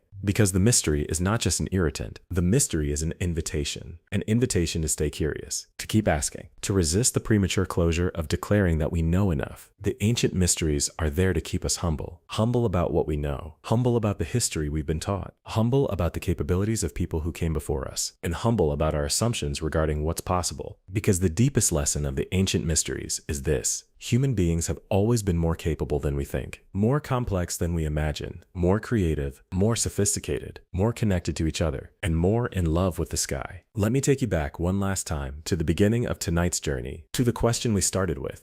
Implicit in every mystery we've visited, what happened? What is the full story of human civilization? How old is it really? How complex was it in its earliest chapters? And what catastrophes, natural and man-made, have interrupted the narrative and left gaps in our understanding that we're only now beginning to identify? The honest answer is that we don't know, but the shape of what we don't know is becoming clearer. We know there was sophisticated human activity, monument building, organized ritual, astronomical observation 12,000 years ago. We know there may have been a major cosmic impact around 12,900 years ago that disrupted the climate and possibly devastated early complex cultures. We know that sea level rise at the end of the last ice age submerged vast coastal areas that were prime habitation zones. We know that human trade networks connected distant cultures far earlier than the conventional timeline suggests. We know that the obsidian moved, that the knowledge moved, that the ideas moved. We know that the technology of the ancient world was more sophisticated in more ways than the standard narrative acknowledges. The Roman concrete, the Antikythera mechanism, the iron pillar, the precision of Pumapunku, the acoustic engineering of the megalithic builders, the astronomical precision of 100 different ancient sites. These are not anomalies. They're a pattern that says consistently across cultures, across millennia, across oceans,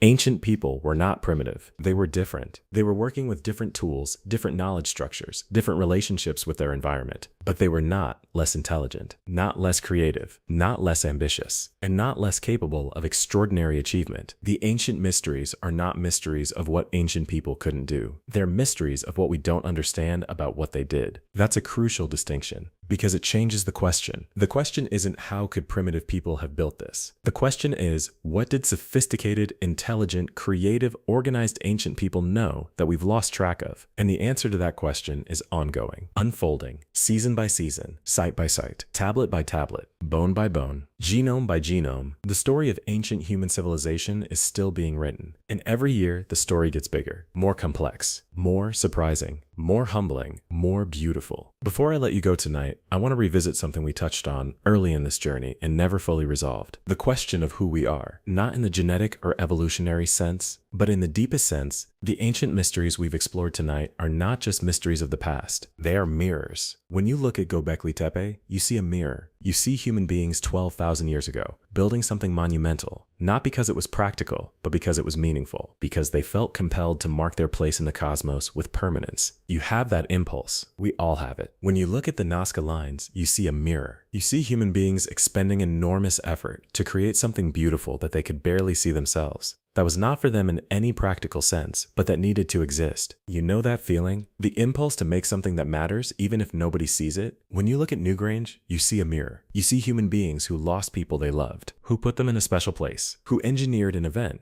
once a year, where the light would reach them, who needed the dead and the living to remain connected. You know that need? We all know that need. The ancient mysteries are not puzzles to be solved from the outside. They are conversations to be entered from the inside. Conversations with people who were like us. Who were us? Who built with different hands what we build with different tools. Who asked the same questions we ask, and who sometimes, somehow, found answers we've since forgotten. We are looking for them. We are still looking, and we will keep looking. Because some things are too important to stop searching for, even when the search is long, even when the answers are partial, even when the mystery is deep. We have been on a long journey tonight. Longer, maybe, than you expected when you clicked on this video. We have visited Turkey and Egypt, and Peru, and Cambodia, and Japan, and India, and Scotland, and Mexico, and Bolivia, and Ireland, and Malta, and Bolivia, and China, and Ethiopia, and Laos, and the bottom of several bodies of water. We have talked about 12,000-year-old temples, and ancient maps, and acoustic engineering, and cosmic impacts, and ancient DNA, and the origins of writing, and the mystery of language, and the philosophy of time. We have stood inside the mysteries, turned them over, looked at them from every angle we could find, and we have arrived at something better than answers. We have arrived at better questions, because better questions are the most valuable thing ancient mysteries give us. Not the satisfaction of solving the puzzle, but the enrichment of the search, the expansion of imagination that comes from sitting with the genuinely unknown, and knowing that the genuinely unknown is not something to be afraid of. It's something to be curious about. The ancient builders of Göbekli Tepe didn't know what their temple would mean to us 12,000 years later. They were just building something that mattered to them, right now, in their present moment, with the tools and the knowledge, in the hands they had. That's all any of us can do. Build what matters, with what we have, right now. And maybe 12,000 years from now, someone will look at what we built and find it mysterious and beautiful and impossible to fully explain. And they'll be sitting in whatever equivalent of a chair they have, in whatever equivalent of a room, watching whatever equivalent of a video, in whatever's left of the world we're building right now. And they'll wonder about us, the way we wonder about the builders of Göbekli Tepe. And they'll feel, across the gulf of time, that same strange connection, that recognition, that the people of the past were trying, were striving, were reaching upward with everything they had, and that we are, for better or worse, their inheritors, their continuation, their newest chapter. 12,000 years ago, someone stood on a hilltop in southeastern Turkey and decided to build something that would last, that would reach beyond their own brief life. That would say to anyone who came after,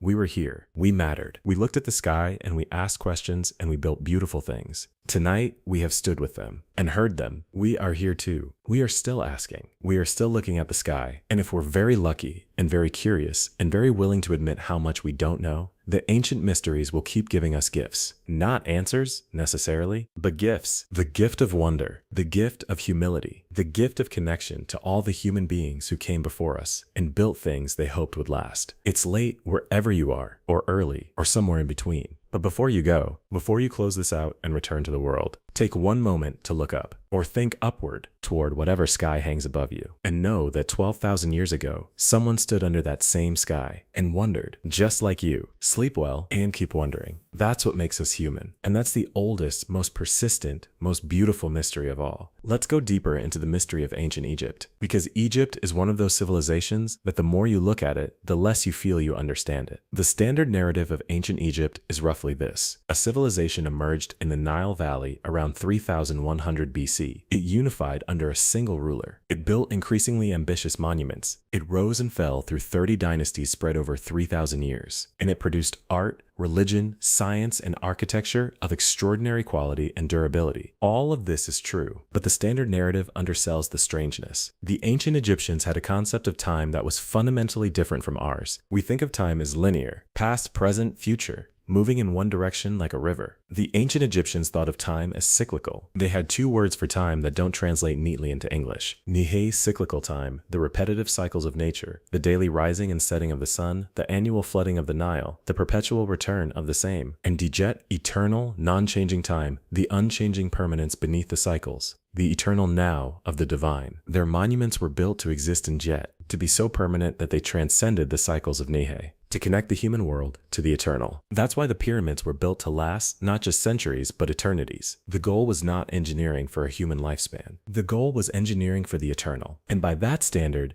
they succeeded. The Great Pyramid of Giza has stood for 4,500 years and will almost certainly outlast every building constructed in the 20th or 21st century. The ancient Egyptians understood permanence. They built permanence into stone at a scale that we haven't equaled. But here's what's mysterious about Egypt beyond the well-known facts. The ancient Egyptians had knowledge we can't account for. Medical knowledge, for example. The Edwin Smith Papyrus, dated to around 1600 BC but thought to be a copy of a much older text, possibly from 3000 BC or earlier, describes 48 cases of injury and illness with clinical precision that's remarkable by any standard. The descriptions of head trauma, spinal injury, and infection management are sophisticated. The papyrus distinguishes between treatable and untreatable conditions, a distinction that requires careful clinical observation. It describes the pulse and makes connections between it and heart function. It describes suturing wounds. It describes immobilizing fractures. It describes draining infected wounds. And it does all of this in a systematic, organized way that resembles a modern surgical manual more than a collection of magical remedies. Ancient Egyptian physicians were not witch doctors. They were empirical clinicians, working from careful observation, developing clinical protocols, and writing them down. 3,000 years before the birth of Western medicine's founding figures, the Ebers Papyrus, another ancient Egyptian medical text, describes over 700 remedies for various conditions. Many of these remedies are indeed magical in nature, invoking gods and using symbolic objects.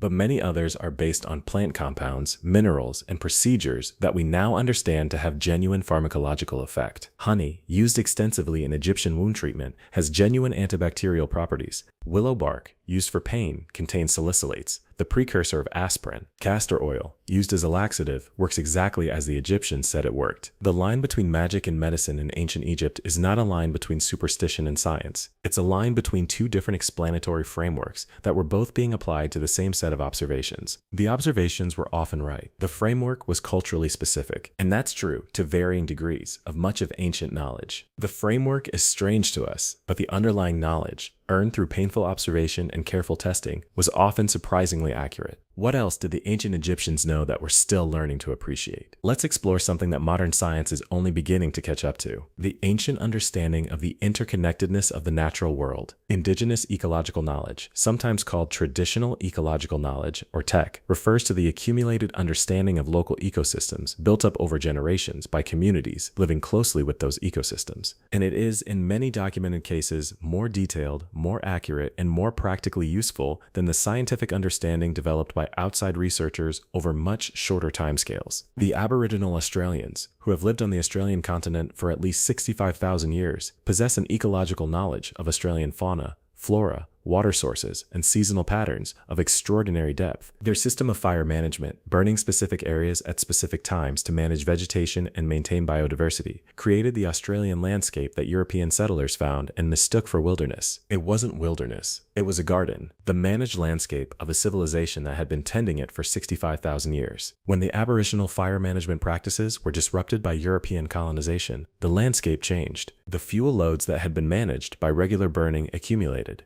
And when fire eventually came, as it always does in Australia, the fires were catastrophically larger than anything the pre-European landscape had seen. The catastrophic bushfires of recent years in Australia are partly the result of the disruption of a 65,000-year-old fire management system that kept the landscape in balance. The ancient Australians knew something that European land managers spent 2 centuries failing to understand, and people died for that failure. And landscapes burned that didn't need to burn. The ecological knowledge of indigenous peoples around the world represents an extraordinary accumulated scientific understanding of how natural systems work, built up not through controlled experiments in laboratories, but through 65,000-year experiments conducted at continental scale, and much of it is still being lost.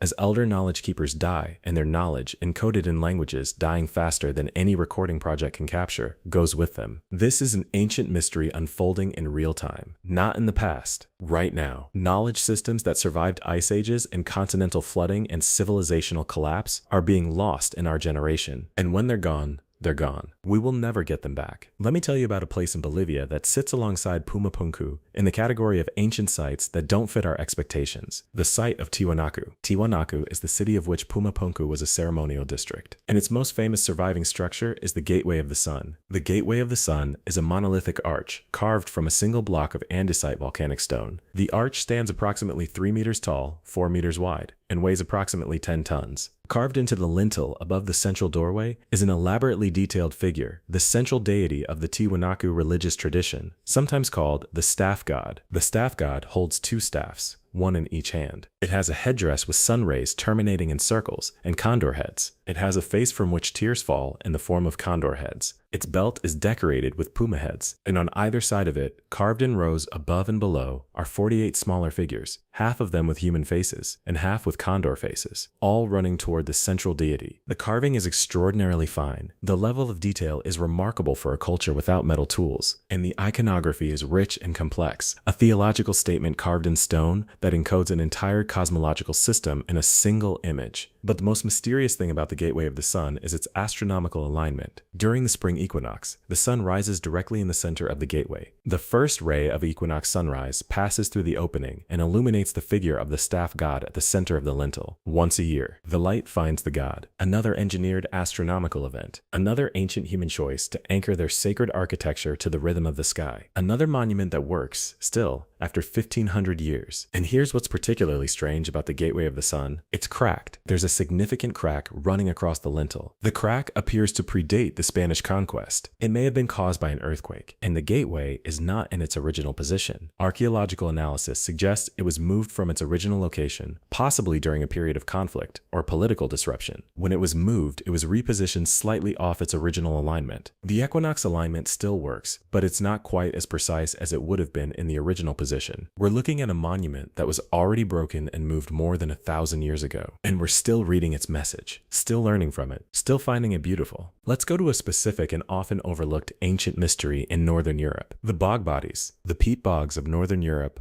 Ireland, Britain, Denmark, Germany, and the Netherlands have a peculiar preservative chemistry. The combination of waterlogging, low temperature, and the acids produced by sphagnum moss creates an environment that can preserve organic material, including human bodies, extraordinarily well. And for centuries, workers cutting peat for fuel have been finding ancient human remains. Not bones, bodies, with skin, with hair, with clothes, with the contents of their last meals preserved in their stomachs. The bog bodies are some of the most hauntingly well-preserved ancient remains in the world. Talun Man, found in Denmark in 1950, died approximately 2,400 years ago. His face is so well preserved that when he was found, workers thought they had found a recent murder victim. His expression, at rest, appears almost peaceful, despite the rope noose still around his neck. He was hanged, or strangled, and placed in the bog with deliberate care. His cap was on his head. His eyes were closed. Bog bodies almost universally show signs of what archaeologists politely call overkill. Multiple causes of death applied to a single individual. Talun Man was hanged. Lindo Man, found in England in 1984,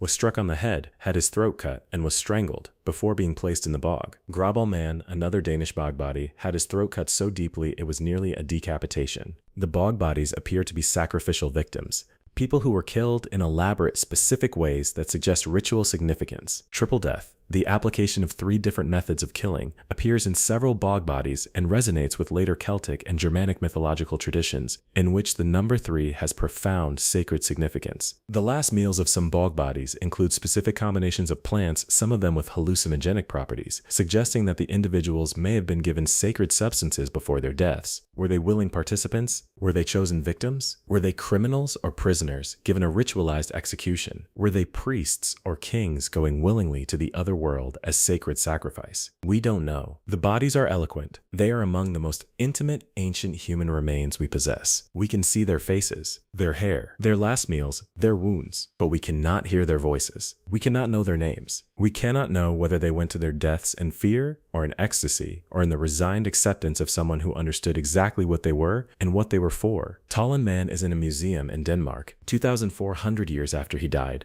people stand in front of his preserved face and look at him, and he looks back, closed-eyed, peaceful or defeated. We don't know. We will never know. But we cannot look away. I want to talk now about a mystery that is happening right now, in real time, that most people don't know about. The mystery of the ancient structures being revealed by melting ice. As glaciers and ice sheets retreat due to climate change, they're exposing things that have been frozen for thousands of years. In the Norwegian mountains, melting ice patches have revealed artifacts from the late Stone Age and Bronze Age. Arrowheads, hunting equipment, leather shoes, wooden tools, all perfectly preserved by the ice. The Lenbreen ice patch in Norway alone has yielded over 2,000 artifacts, some of them dating back to around 4000 BC. In the Alps, melting glaciers have revealed Bronze Age artifacts, Roman items, and even the occasional medieval object. The Alps were apparently more heavily traveled in the ancient past than we realized, with regular routes across what are now desolate and inaccessible mountain environments. In 1991, melting alpine ice revealed the body of a man who died around 3300 BC. His body was perfectly preserved by the ice. Otzi the Iceman, complete with his tools, his clothing, his last meal, and the arrowhead still lodged in his shoulder that killed him. Otzi has told us an extraordinary amount about the life of a late Neolithic European. He had Lyme disease. He had arthritis. He had a stomach infection. He had eaten ibex, red deer, einkorn wheat, and various plant material before he died. He was murdered, and he was extraordinarily well equipped with tools of surprising sophistication. His copper axe blade, pure copper at over 99% purity, shows that European copper metallurgy was further advanced than previously thought at his date of approximately 3300 BC. His arrows were crafted from 3 different types of wood, each chosen for specific properties. His clothing was made from at least 5 different animal species, each chosen for appropriate functional properties for different parts of the garment. He was wearing bare fur shoes. He was a sophisticated, knowledgeable, competent person navigating a complicated world, and he died from an arrow in the back, shot by an unknown assailant on a mountain pass in the Alps 5,300 years ago. His murder is the oldest known cold case in the world, and we still don't know who did it or why, or whether justice, in whatever form it took in that world, was ever served. Let me take you somewhere that we haven't visited yet. The ancient city of Teotihuacan's closest rival in terms of scale and mystery in the Western Hemisphere. The city of the ancient Chacoans, Chaco Canyon, located in the high desert of what is now northwestern New Mexico. Chaco Canyon was the center of a remarkable civilization that flourished between approximately 850 and 1150 AD. At its heart were a series of great houses,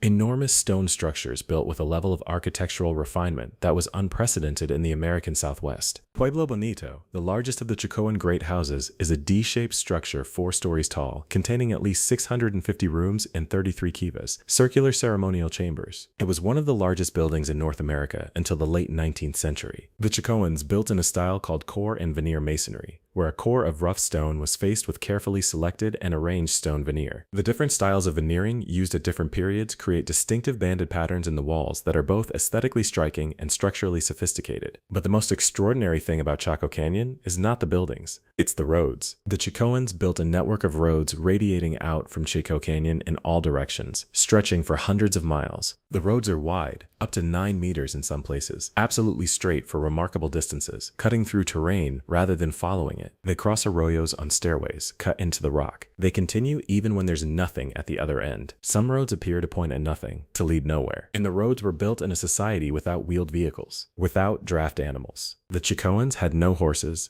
no oxen, no carts. There was nothing that would conventionally justify building 9-meter wide roads across the desert. So why did they build them? The leading interpretations are ceremonial. The roads were not for transport of goods. They were for transport of meaning, for pilgrimage, for the movement of people between outlying communities and the great ceremonial center, for ritual processions that moved along the wide straight roads in ways that had spiritual significance. The straightness itself may have been symbolic, a connection between the earthly center and the cosmic order, a line drawn in the desert that meant something in the cosmology of the Chacoans, which we don't know because the Chacoans had no writing. Their descendants, the Pueblo peoples of the Southwest, have oral traditions that may preserve echoes of the Chacoan world, but they're encoded in forms that require careful interpretation and respectful engagement with living communities. What we know about the Chacoans is largely what the buildings and the artifacts tell us directly. And what the buildings tell us is that these were people of extraordinary ambition, organized intelligence, and architectural sophistication who built a regional civilization in one of the harshest environments in North America. And then, around 1150 AD, they left. Another abandoned city, another mystery of departure. The Chaco system was most likely disrupted by a prolonged drought, the same drought that stressed many prehistoric southwestern societies in the 12th century. Without reliable water, the high desert becomes uninhabitable, and the Chacoans moved on to other canyon systems,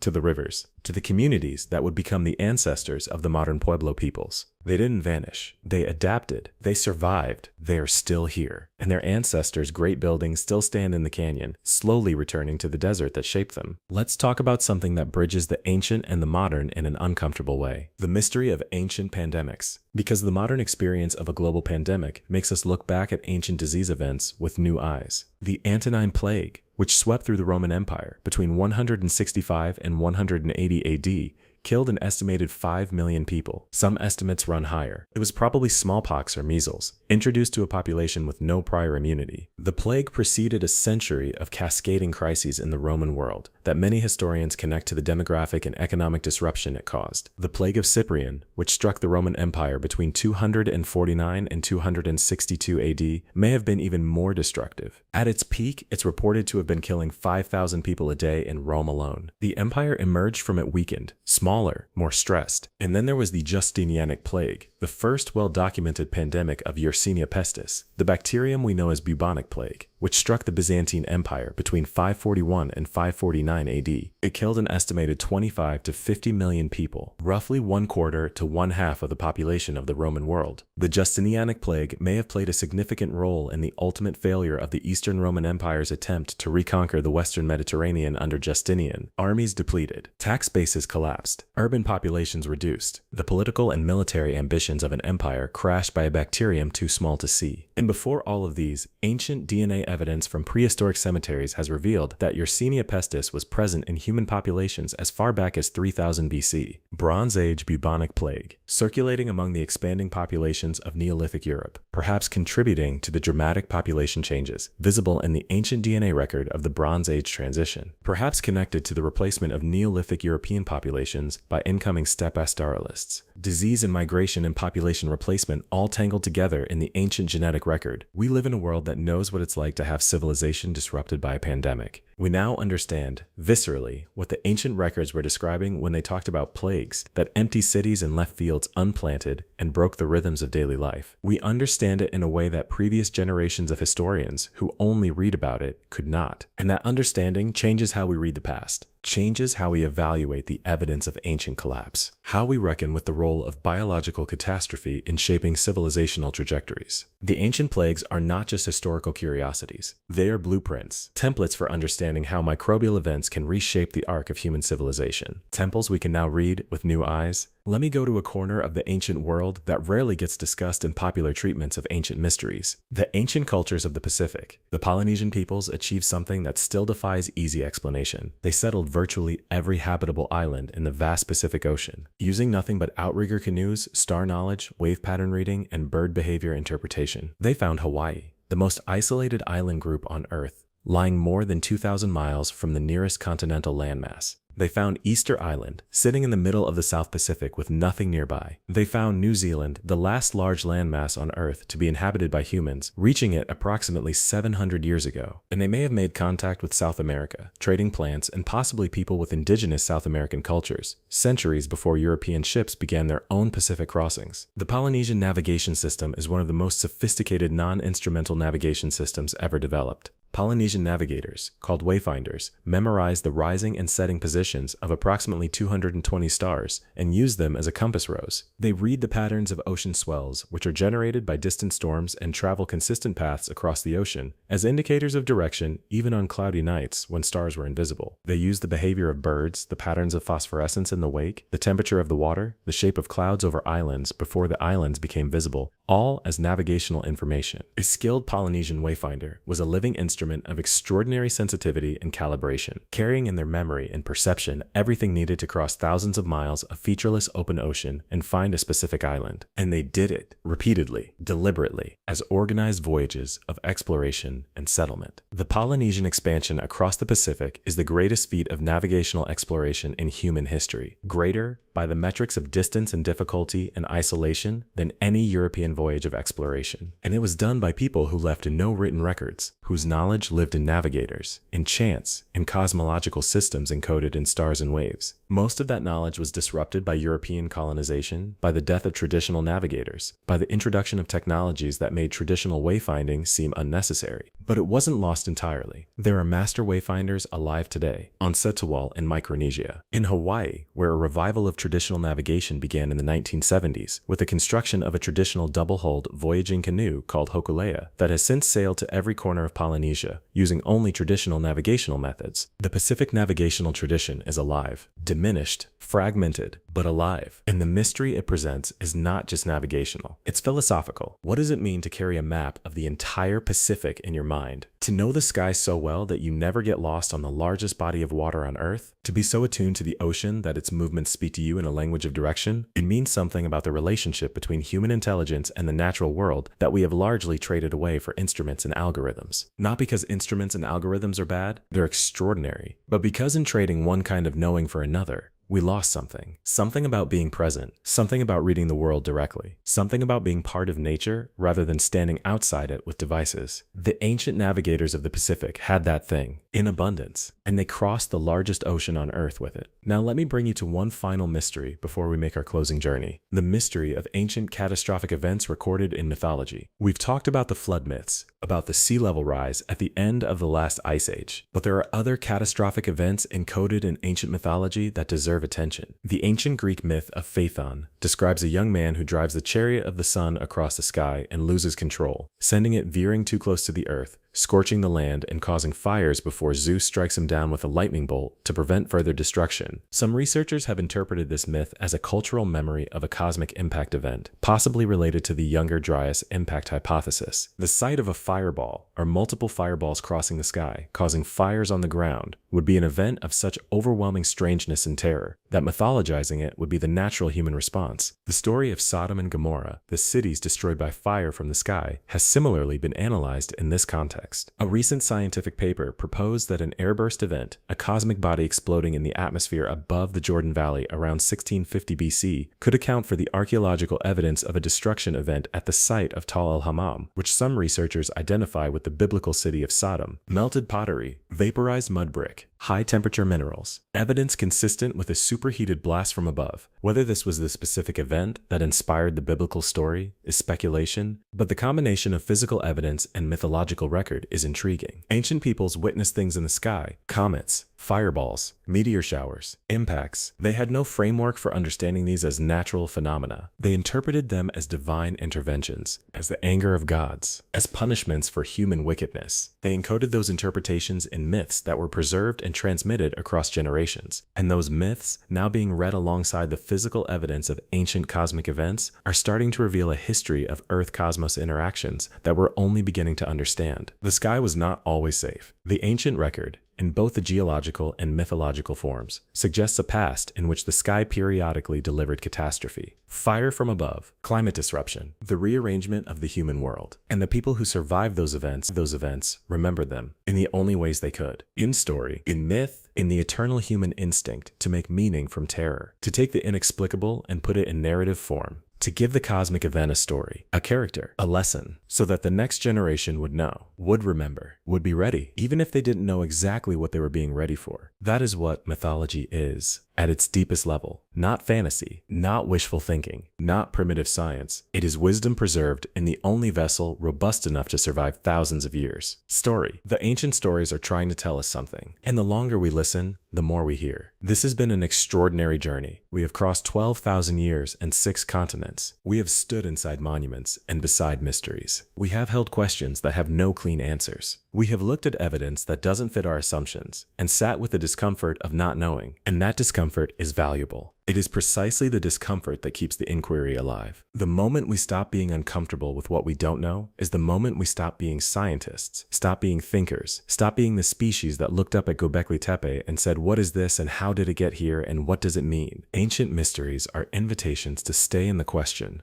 to resist the comfortable illusions of certainty, to keep our minds open to the possibility that the world is stranger, older, more layered, and more extraordinary than we were taught, That human beings have been doing remarkable things for far longer than our textbooks suggest. That the line between the primitive and the sophisticated is not as clear or as early as we've been told. That our ancestors were not just surviving, they were creating, discovering, engineering, dreaming, building things meant to last, pointing at the stars, asking the same questions we're asking now. Who are we? Where do we come from? How did we get here? And what does the sky mean? Those questions are older than any monument. They are the most ancient mystery. And the fact that we're still asking them tonight, in whatever room you're in whatever city, in whatever country, under whatever sky, means that something human has persisted through all the collapses and catastrophes and forgettings. Something kept asking. Something keeps building. Something keeps looking up. Something ancient in you is listening to these questions and finding them familiar, because they are familiar. They are as old as the first night that any human being looked up and felt the sky pressing back. The ancient mysteries are not in the past. They are in us. Right now, asking to be heard. Go find them. Let me take you to a place that sits uncomfortably on the border between history and legend. The kingdom of Punt. Ancient Egyptians called it the land of Punt, and they regarded it as the ancestral homeland of their gods. They called it God's land, and they mounted trading expeditions to it going back at least 4,000 years. The most detailed record we have is from the reign of Queen Hatshepsut around 1470 BC, when a major expedition to Punt was recorded in spectacular relief carvings at her temple at Deir el-Bahari. The carvings show Egyptian ships arriving at Punt, being met by the locals, and trading for valuable goods including living myrrh trees, incense, gold, ebony, ivory, animal skins, and live animals including what appear to be monkeys and dogs. The Queen of Punt herself is depicted, a large woman whose legs appear swollen, possibly from elephantiasis. And the landscape of Punt is shown with characteristic trees, fish, and architecture unlike any Egyptian environment. For a long time, scholars debated where Punt actually was. The most commonly accepted location now is somewhere along the Horn of Africa, modern Somalia,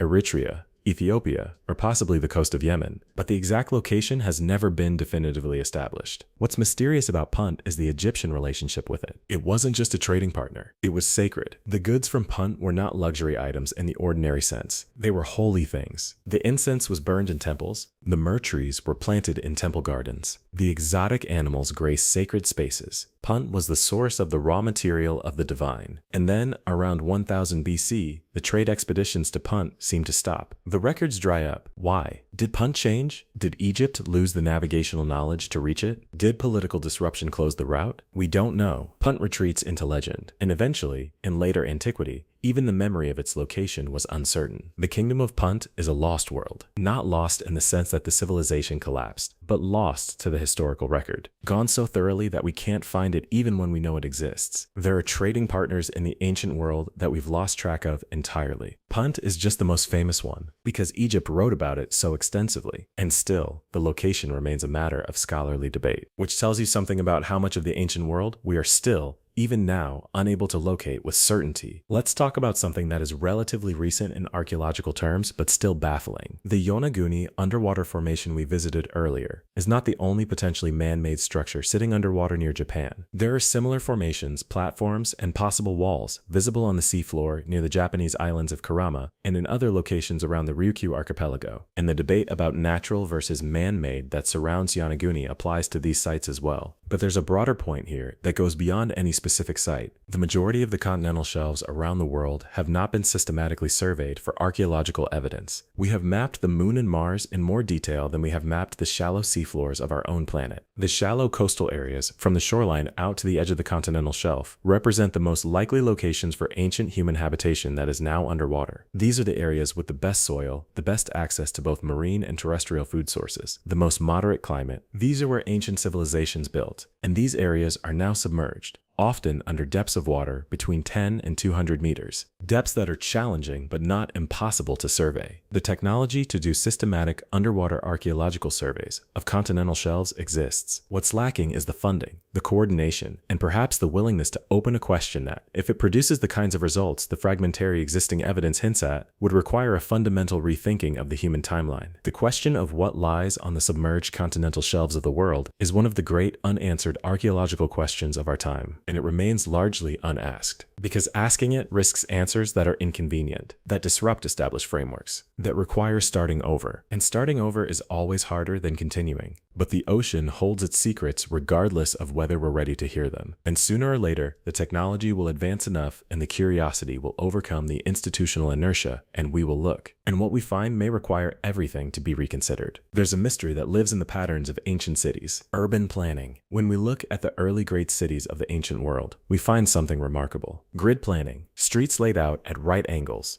urban spaces organized on geometric principles. Mohenjo-Daro, the great Indus Valley city, had streets laid out on a precise north-south grid. Teotihuacan in Mexico was planned on a grid aligned to a specific astronomical bearing. The ancient Chinese city tradition included precise cosmic alignment of urban plans. The Romans used a standard grid plan, the castrum, for cities across their empire. But grid planning didn't travel from culture to culture through trade or conquest. It appeared independently in the Indus Valley and in China and in Mesoamerica and in the Middle East and in the Mediterranean. Why? Why do human beings, when they decide to build a large settlement, so consistently turn to the grid? The practical answer is that grids are efficient. They facilitate navigation. They organize space clearly. They make it easy to allocate plots and coordinate infrastructure. A grid city is easier to build, easier to navigate, and easier to expand than an organically grown settlement. So when people plan a city from scratch, rather than letting it grow organically, they tend toward the grid. The grid is not a cultural invention. It's a rational discovery, the same rational response to the same problem arrived at independently by different cultures. But there's another dimension to it. Many ancient planned cities were aligned to astronomical phenomena. The grid wasn't just practical, it was cosmic. The streets of the city corresponded to directions in the sky. The layout of the urban plan mirrored the structure of the universe as understood by the culture building it. The city was a small cosmos, a microcosm designed to reflect the macrocosm, to bring the order of heaven down to earth, to make the human world correspond with the divine order. This is cosmological thinking. The universe is ordered. The city should reflect that order. Building the city correctly, in alignment with the cosmic order, places the city and its inhabitants in proper relationship with the divine structure of reality. This is not superstition. This is a philosophy of architecture, one that recurs across ancient cultures because it addresses something fundamental in the human relationship with space and meaning. We want to live in a world that makes sense, that corresponds with how we understand the universe, that reflects our cosmology in its physical layout. We still do. Every city plan, every zoning ordinance, every building code reflects a set of assumptions about how human life should be organized in space. The ancient assumptions were different from ours. They were more explicitly cosmic. But the underlying impulse is the same. Make the world around us reflect the world we believe in. Let me take you to one of the most haunting places on Earth, the temple complex of Karnak in Egypt. Karnak is not a single temple. It's a complex of temples, chapels, pylons, obelisks, and sacred lakes accumulated over 2,000 years of construction by successive pharaohs, each adding their own monuments to the sacred space. The Great Hypostyle Hall at Karnak,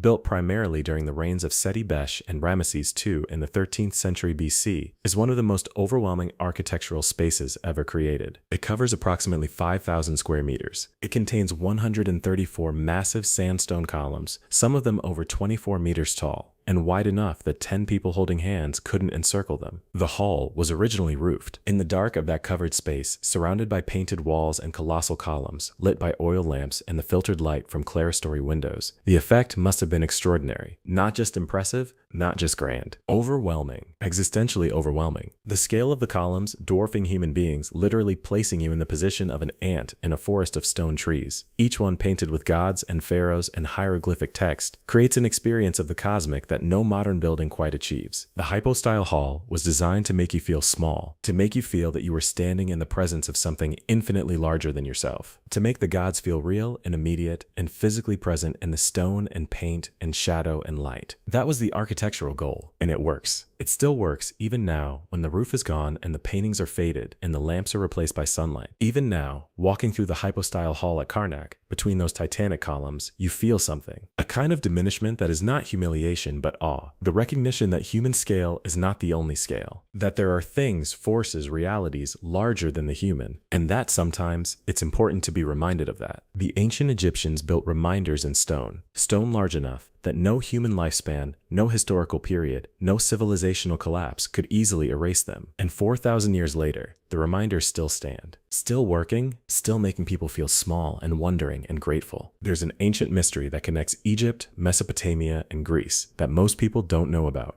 The mystery of the lost labyrinth. Not the labyrinth of myth, the maze that held the Minotaur in Crete. The actual labyrinth. The one that ancient writers, including Herodotus, Strabo, and Diodorus Siculus, described as one of the wonders of the ancient world. Herodotus visited it in the 5th century BC and wrote that it surpassed even the pyramids. He described it as a vast complex with 12 roofed courts, connected by intricate passages, containing thousands of rooms on 2 levels, with the lower level inaccessible to ordinary visitors. He described it as the meeting place of all the Egyptian nomes, the administrative districts of Egypt, where representatives came for ceremonies. Modern researchers have localized the site of this lost wonder to an area near the pyramid of Amenemhat III at Hawara in the Fayum region of Egypt, dating to roughly 1800 BC. Satellite imagery and ground-penetrating radar surveys at the site have detected anomalies consistent with a massive buried structure, but systematic excavation has not been conducted. The site has not been fully investigated. A structure that ancient writers described as more impressive than the pyramids, that may still be substantially preserved underground, is sitting in the Egyptian desert unexcavated. Why? Partly because Egyptian archaeology is resource constrained and priorities must be set, partly because the Fayum region is complicated logistically, and partly because what might be revealed could require enormous revision of our understanding of ancient Egyptian administrative and ceremonial practice. The lost labyrinth of Egypt is not a legend. The ancient sources are too specific, too numerous, and too credible to dismiss. It was real, and it may be sitting underground, waiting, like so many ancient mysteries, patient as stone, silent as the desert. Let's talk about one of the most extraordinary claims in all of ancient archaeology. The discovery, by researchers using LiDAR and satellite imagery over the past decade, of a lost civilization in the Amazon rainforest. For generations, the Amazon was considered inhospitable to complex civilization. The soil is too poor, the argument went. The vegetation too dense. The environment too challenging to support the large, stable populations required for a complex civilization. The peoples of the Amazon were hunter-gatherers and small-scale farmers. The rainforest was pristine nature, untouched, wild. And then researchers began looking more carefully, and what they found overturned everything. The Amazon basin is dotted with ancient earthworks, geometric enclosures, avenues, mounds, and ditches that extend across enormous areas of what is now Brazil, Bolivia, and Ecuador. Some of the earthwork complexes are enormous, hundreds of square kilometers. The geoglyphs of the Llanos de Mojos in Bolivia, revealed when the forest cover was cleared for agriculture in recent decades, cover thousands of square kilometers. They appear to be the remains of a sophisticated civilization that managed the seasonally flooded savannas of Amazonia through an elaborate system of raised fields, fish weirs, canals, and settlement mounds. A civilization that could support large populations in an environment previously thought to be incapable of doing so. Because they didn't just live in the environment, they engineered it. The terra preta soils found at ancient Amazonian settlement sites are a further clue. Terra preta, or dark earth, is an artificially created soil of extraordinary fertility, created by the deliberate incorporation of charcoal, bone, and organic waste into the ground. It is one of the most fertile soils on Earth, and it was made by ancient Amazonian peoples, deliberately, as a technology for making the naturally poor Amazonian soils productive over long periods. Terra preta holds nutrients rather than leaching them. It supports agriculture sustainably in an environment where conventional agriculture quickly depletes the soil, and it was created by a civilization that we are only now beginning to find. Researchers like Anna Roosevelt and Michael Heckenberger have found evidence of large, densely settled, socially complex populations in the Amazon, not scattered nomadic bands. Large organized towns connected by road networks, with monumental earthworks, with sophisticated agricultural systems, with art and trade and political organization. This is not a small revision to our understanding of the Amazon. It's a complete reversal. The Amazon rainforest was not pristine nature when Europeans arrived. It was a managed landscape, a garden, an engineered environment supporting millions of people. And the epidemic diseases introduced by European contact killed an estimated 90% of the indigenous Amazonian population within a century. When the population collapsed, the landscape management collapsed. The forest that had been managed and modified by millennia of human activity began reverting toward a more natural state. The earthworks were hidden under vegetation, the roads overgrown, the canals silted up. The civilization became invisible, and the Europeans who came after described what they found as pristine wilderness, when it was actually the ruins of a devastated civilization, rapidly being reclaimed by the forest that had been its context for thousands of years. We are only now, with satellite imagery and LiDAR and ground surveys, beginning to map the scale of what was lost. And the scale is staggering. Millions of people, thousands of years of civilization, a managed landscape the size of a continent, lost in a century of epidemic devastation. The Amazon mystery is not just an archaeological puzzle, it's a moral reckoning with what was destroyed, with what was lost, and with how thoroughly a civilization can be erased from historical consciousness when the people who carry its memory are gone. One last mystery that I want to share with you. A mystery that lives not in stone or soil, but in the sky. A mystery that connects the ancient and the modern in a direct and uncomfortable way. The Fermi paradox. In 1950, physicist Enrico Fermi was having lunch with colleagues at Los Alamos National Laboratory. Conversation turned to a recent article about UFO sightings, and Fermi asked a simple question: where is everybody? The question has become famous as the Fermi paradox. The reasoning behind it is this: the universe is approximately 13.8 billion years old. Earth is approximately 4.5 billion years old. Life appeared on Earth within the first billion years. Intelligent life took longer, but it appeared. And in the mere 12,000 years since we began building complex civilization, we've gone from stone tools to radio telescopes to spacecraft. If the universe contains billions of other stars, many of them older than our sun, and if even a tiny fraction of those stars have planets capable of supporting life, and if life appears on some of those planets and develops intelligence, then the universe should be teeming with civilizations, including many that are millions of years more advanced than ours. And if any of those advanced civilizations develop the capability and desire to colonize or communicate across interstellar distances, even at a fraction of the speed of light, they should have spread throughout the galaxy in a time far shorter than the age of the universe. So where are they? The silence of the cosmos is one of the deepest puzzles in science, and the ancient world is directly relevant to it, because if we consider the possibility that intelligent life elsewhere in the universe does exist, but has not contacted us, one obvious explanation involves the fate of advanced civilizations. What happens to civilizations as they grow more powerful? We have one data point: us. And our data point suggests that the development of civilization brings with it the power to destroy civilization. Ancient civilizations destroyed themselves through environmental exhaustion, through warfare, through pandemic, through political collapse. The pattern is consistent, and as power increases, the potential scale of self-destruction increases. The ancient mysteries of Earth may be relevant to the Fermi paradox in this way. They are evidence of the fragility of civilization, evidence that complex societies rise and fall, that accumulated knowledge can be lost, that environmental exploitation eventually rebounds, that the same intelligence that builds Göbekli Tepe and the Great Pyramid and Angkor Wat and Teotihuacan is also capable of deforesting Easter Island, of depleting Chaco's water, of poisoning Angkor's rice paddies, of exhausting the agricultural base of the Maya lowlands. We are what happens when intelligence and ambition meet finite resources, and the mystery of whether we will escape that pattern,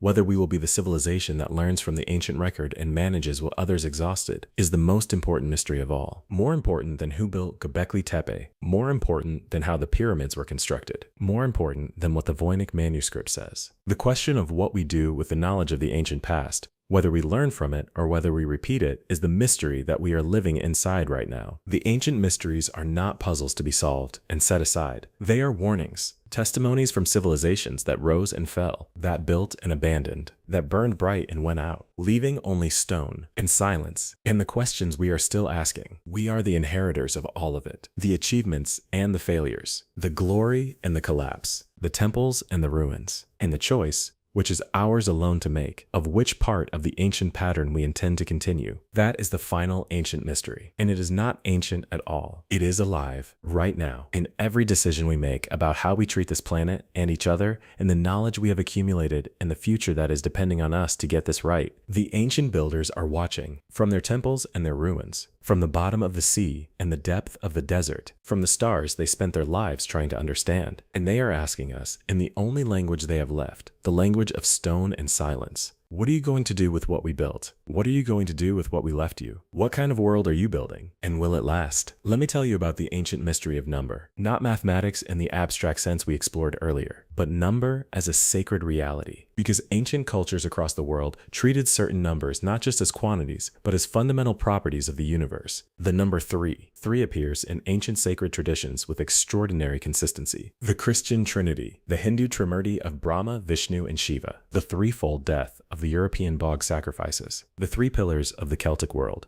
earth, sea, and sky, the 3 realms of Norse cosmology: Asgard, Midgard, and Helheim, the 3 fates of Greek mythology, the 3-day period of death and resurrection that appears in multiple ancient traditions. 3 is everywhere in ancient sacred symbolism, and it's not random. 3 is the smallest number that creates a structure. 1 is a point, 2 is a line, 3 is a plane, the minimum number of points needed to define a flat surface. 3 creates the first stable polygon, the triangle. 3 allows for distinction, the different, the same, and the relationship between them. 3 is how you describe a relationship. Subject, verb, object. Beginning, middle, end. Past, present, future. The universe of experience is inherently triangular, and ancient peoples encoded that triangularity into their most sacred symbolism, the number 7. 7 appears with stunning regularity in ancient sacred traditions. 7 days of the week, 7 colors of the rainbow, 7 musical notes, 7 planets visible to the naked eye, 7 chakras in the Hindu body map, 7 heavens in Islamic cosmology, 7 days of creation in Genesis, 7 seals of the apocalypse. 7 is everywhere, and it's not arbitrary. 7 is a prime number, indivisible. It is close to the average human lifespan in tens, suggesting a connection to generational time. It is the approximate number of clearly distinct color bands in a rainbow, one of the most striking natural phenomena. It is the number of easily visible wanderers in the ancient sky, the 7 classical planets, the Sun, the Moon, Mercury, Venus, Mars, Jupiter, and Saturn. The days of the week were named for these 7 celestial bodies in multiple ancient traditions, and we still use those names. Sunday, Moon Day.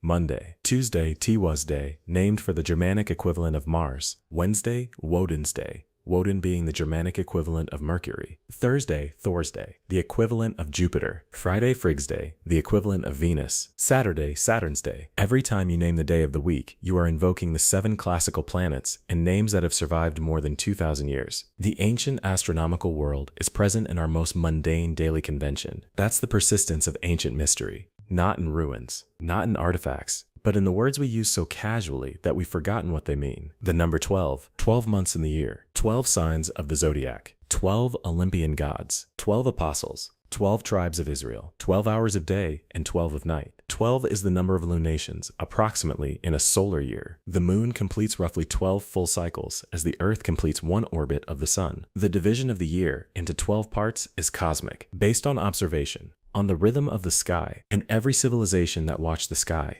arrived at 12 as a fundamental organizing number, because 12 is in the sky. It was always there. Ancient peoples didn't impose the number on nature. They read it from nature and encoded it in everything, from their calendars to their gods to their architecture, the 12 great pillars of various ancient temples, the 12-chamber designs of various megalithic structures, the 12-pointed stars carved in stone across the ancient world. 12 is the heartbeat of the astronomical year, and ancient peoples built their world around heartbeats they could feel. Let's talk about an ancient mystery that is literally carved into the face of a cliff in the American Southwest. Petroglyphs, rock art, ancient images made by pecking, scratching, or painting the surface of rock. There are estimated to be hundreds of thousands of petroglyph sites around the world. In the American Southwest alone, there are over 100,000 known sites, and the images they contain span tens of thousands of years. Some of the oldest known rock art in the world is in Europe. The Altamira cave paintings in Spain and the Lascaux cave paintings in France date to between 17,000 and 40,000 years ago. But rock art, in the broader sense of marks made by humans on rock surfaces, extends further back. The oldest known geometric marks made by Homo sapiens date to approximately 73,000 years ago at Blombos Cave in South Africa. And there are marks made on rock surfaces by Neanderthals, possibly up to 65,000 years ago in Spain. This means that the impulse to mark surfaces, to leave images, to communicate through visual symbols on the landscape, predates our species. It is apparently something deep in the primate brain.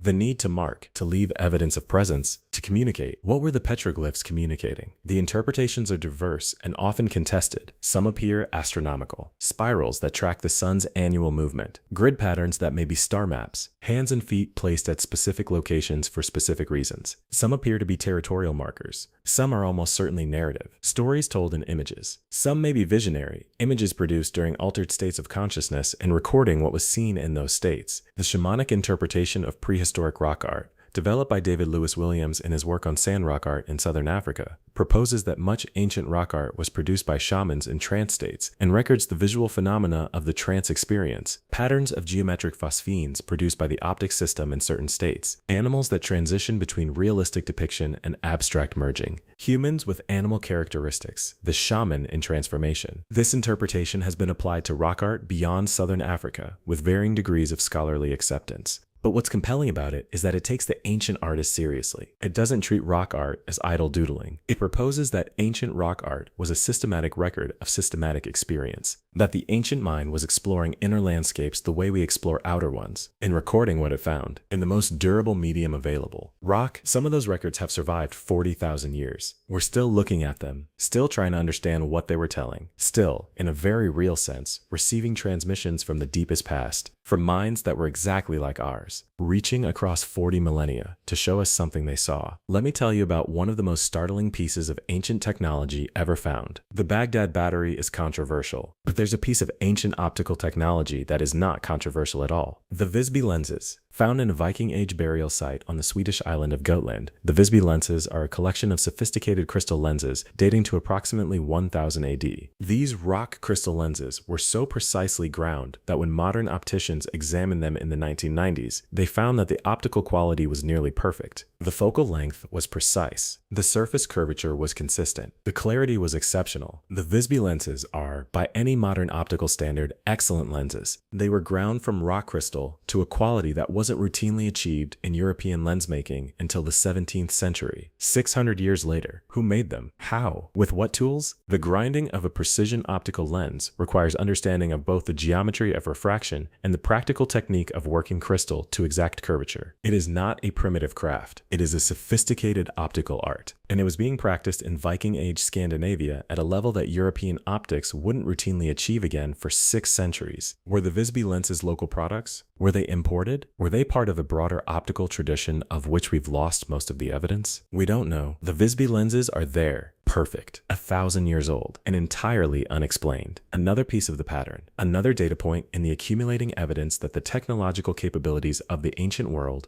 were more sophisticated than we assume. The question is not whether ancient people were capable of sophisticated technology. The evidence is clear that they were. The question is why we keep being surprised when we find it, why our default assumption is technological primitiveness, and whether we are willing to revise that assumption in the face of repeated evidence to the contrary. Let's go back to Egypt one more time, because there's a mystery hiding in the pyramids that doesn't get the attention it deserves. The pyramid texts, the oldest religious texts in the world, written on the walls of the inner chambers of pyramids, beginning with the Pyramid of Unas, the last pharaoh of the 5th dynasty, around 2350 BC. The pyramid texts are a collection of ancient Egyptian religious spells, hymns, and instructions intended to help the deceased pharaoh navigate the afterlife. They describe a cosmology of extraordinary complexity. The sky as an ocean, the stars as islands in that ocean, the deceased pharaoh traveling among the stars, the sun's daily journey through the underworld, the gods of creation, the nature of the soul. The pyramid texts are theological poetry of great sophistication, but what's mysterious about them is not their content alone. It's their apparent age. The texts were first written around 2350 BC, but the language they're written in is archaic even by the standards of Egyptian writing. The vocabulary is older than the dynasty they appear in. Some of the rituals they describe appear to be far older than their first written form. Egyptian religious tradition held that certain sacred texts were of extraordinary antiquity, written or spoken by the gods themselves in the time before human history. The concept of the Zeptepi, the first time or primordial time, refers to a mythological golden age at the beginning of the world when the gods walked on earth and established all the patterns that subsequent civilization was meant to replicate. The Egyptians believed they were living in imitation of a primordial perfection, that their temples, their rituals, their calendar, their kingship were all replications of a divine prototype established at the beginning of time. This is a fascinating concept for our purposes, because it suggests that Egyptian civilization understood itself as a preservation and replication of something older, something they were trying to maintain intact, something from a first time that preceded their own historical era. Were they preserving actual knowledge from an earlier period, or was this purely mythological, a construction to give authority and permanence to existing practice? We don't know, but the concept of the Zeptepi, combined with the archaic language of the pyramid texts and the extraordinary astronomical sophistication of the early dynasties, keeps the question alive. Was ancient Egyptian civilization a beginning, or was it a remembering? Let me share with you one of the most intellectually challenging ancient mysteries, the mystery of the antediluvian traditions. Most ancient cultures across the world have traditions of a golden age that preceded their own time, a time when humans lived longer, when knowledge was greater. when the relationship between humanity and the divine was more direct. In Mesopotamia, this takes the form of the antediluvian kings, mythological rulers who supposedly reigned before the flood, with lifespans measured in thousands of years. In India, the concept of the four yugas describes a progression of world ages from the perfect Satya Yuga through progressively degraded periods to the current Kali Yuga, the age of darkness and conflict. In Greece, Hesiod describes a progression from a golden age through silver, bronze, and iron ages to the present. In Chinese tradition, the ancient sage kings who taught humanity the arts of civilization are described as figures of superhuman wisdom and longevity. These golden age traditions are usually dismissed as purely mythological, as nostalgic fantasies of a perfect past that never existed, as human beings projecting an idealized alternative to the imperfect present. And they are certainly that, in part. But they're also something else. They're cultural memories of a time that was different. Not necessarily better in every respect, but different. Different in a way that seemed, in retrospect, closer to a kind of knowledge that was later lost. And if we take seriously the evidence for complex pre-Holocene human activity, the early dates for Göbekli Tepe, the submerged coastal sites, the astronomical sophistication of pre-agricultural peoples, the Younger Dryas impact hypothesis, then the traditions of a lost golden age look a little different, not as pure mythology, but as distorted memory, as the long cultural echo of a period when human civilization was more developed than the period immediately following, because the period immediately following was defined by catastrophe and the rebuilding of everything that had been destroyed. The Golden Age tradition may be the memory of the pre-catastrophe world, seen from the perspective of survivors trying to rebuild in a post-catastrophic landscape. Everything they once had, they were trying to recover. Everything they once knew, they were trying to remember. And the Golden Age mythology was the form that memory took, exaggerated, mythologized, transformed into divine narrative, but rooted perhaps in something real, in a time that actually was different, that actually was, in certain ways, more advanced. That was lost, and that the survivors spent the next several thousand years, in various ways trying to rebuild. And maybe that's what we've been doing all along, since the beginning of recorded history, trying to get back to something, trying to rebuild something, trying to remember something that we half know, intuitively, was once known. The ancient mysteries may be the evidence of that something, the stone markers of a world we've lost, the boundary posts of a history we haven't yet fully written. And every time we find another piece of it, every new site, every new artifact, every new analysis of ancient DNA, or acoustic resonance, or astronomical alignment, we come a little closer to the story we've been trying to remember. The oldest story, the one that started before history, in a time we've called mythological because we couldn't find the evidence, but the evidence is there, in the stone, in the ground, in the water, in the sky, waiting for us to be ready to read it, waiting for us to be humble enough to accept what it tells us, and ready to rewrite the story of ourselves. That is the ancient mystery that contains all the others. The mystery of what we are, what we have been, and what we might yet remember. Let me leave you with something that brings everything together. A final image from the ancient world that holds the whole mystery in miniature. In the collections of the National Museum of Iraq sits a small clay tablet. It's approximately the size of a large smartphone. It's covered in cuneiform script, the wedge-shaped marks pressed into clay by a reed stylus, invented in Mesopotamia around 3500 BC. The tablet dates to approximately 2100 BC, and when cuneiform was finally fully deciphered in the 19th century, and scholars began reading these ancient texts, they found something on small tablets like this one that nobody expected. Jokes. The oldest known joke in the world, on a Sumerian tablet from around 1900 BC, reads roughly, "Something which has never occurred since time immemorial. A young woman did not fart in her husband's lap." 4,000 years ago, people were writing down jokes about farts. The oldest known joke, a fart joke. We are human. We have always been human. With the same basic humor, the same embarrassing bodily functions, the same impulse to laugh at the intersection of the dignified and the ridiculous. And somewhere else in the cuneiform collections, tablets recording the debts of barley between merchants, complaints from copper merchants about the quality of the goods they received, love poetry, laments for the dead, instructions for brewing beer, school exercises by ancient Sumerian students, graffiti, the full, complicated, dignified, silly, tragic, ambitious, hungry, loving, frustrated range of human experience, preserved in clay, 40 centuries old. The ancient mysteries are not just about monuments and alignments and advanced technology. They're about these tablets, these small, fragile, extraordinarily persistent records of people being people, worried about money, missing someone they loved, trying to pass their exams, making each other laugh. The monuments are astonishing. The astronomical precision is breathtaking. The engineering is humbling, but the fart jokes are what close the distance, because in the fart joke, across 4,000 years, you feel the person, not the civilization, not the achievement, the person pressing their stylus into clay, grinning at their own cleverness, sharing something that would make a friend laugh. And in that moment, the ancient world is not ancient at all. It is immediate. It is present. It is us. We are that person. Still laughing at the same things. Still worried about the same things. Still looking up at the same stars and asking the same questions. Still building things we hope will last. Still reaching for something larger than ourselves. Still making marks on whatever surface is available. Clay tablets, video scripts, whatever we have. The method changes. The impulse doesn't. We are ancient, and the ancient is us. And that is the most profound and the most personal and the most enduring mystery of all. Thank you for staying with me all the way to the end of this journey. It's been a long one, but some journeys need to be long to do justice to where you're going. If something tonight sparked a question in you, a curiosity, an itch to dig deeper, follow it. That itch is the oldest human instinct, older than civilization, older than language. The drive to know. Honor it. Go find your mystery and keep asking.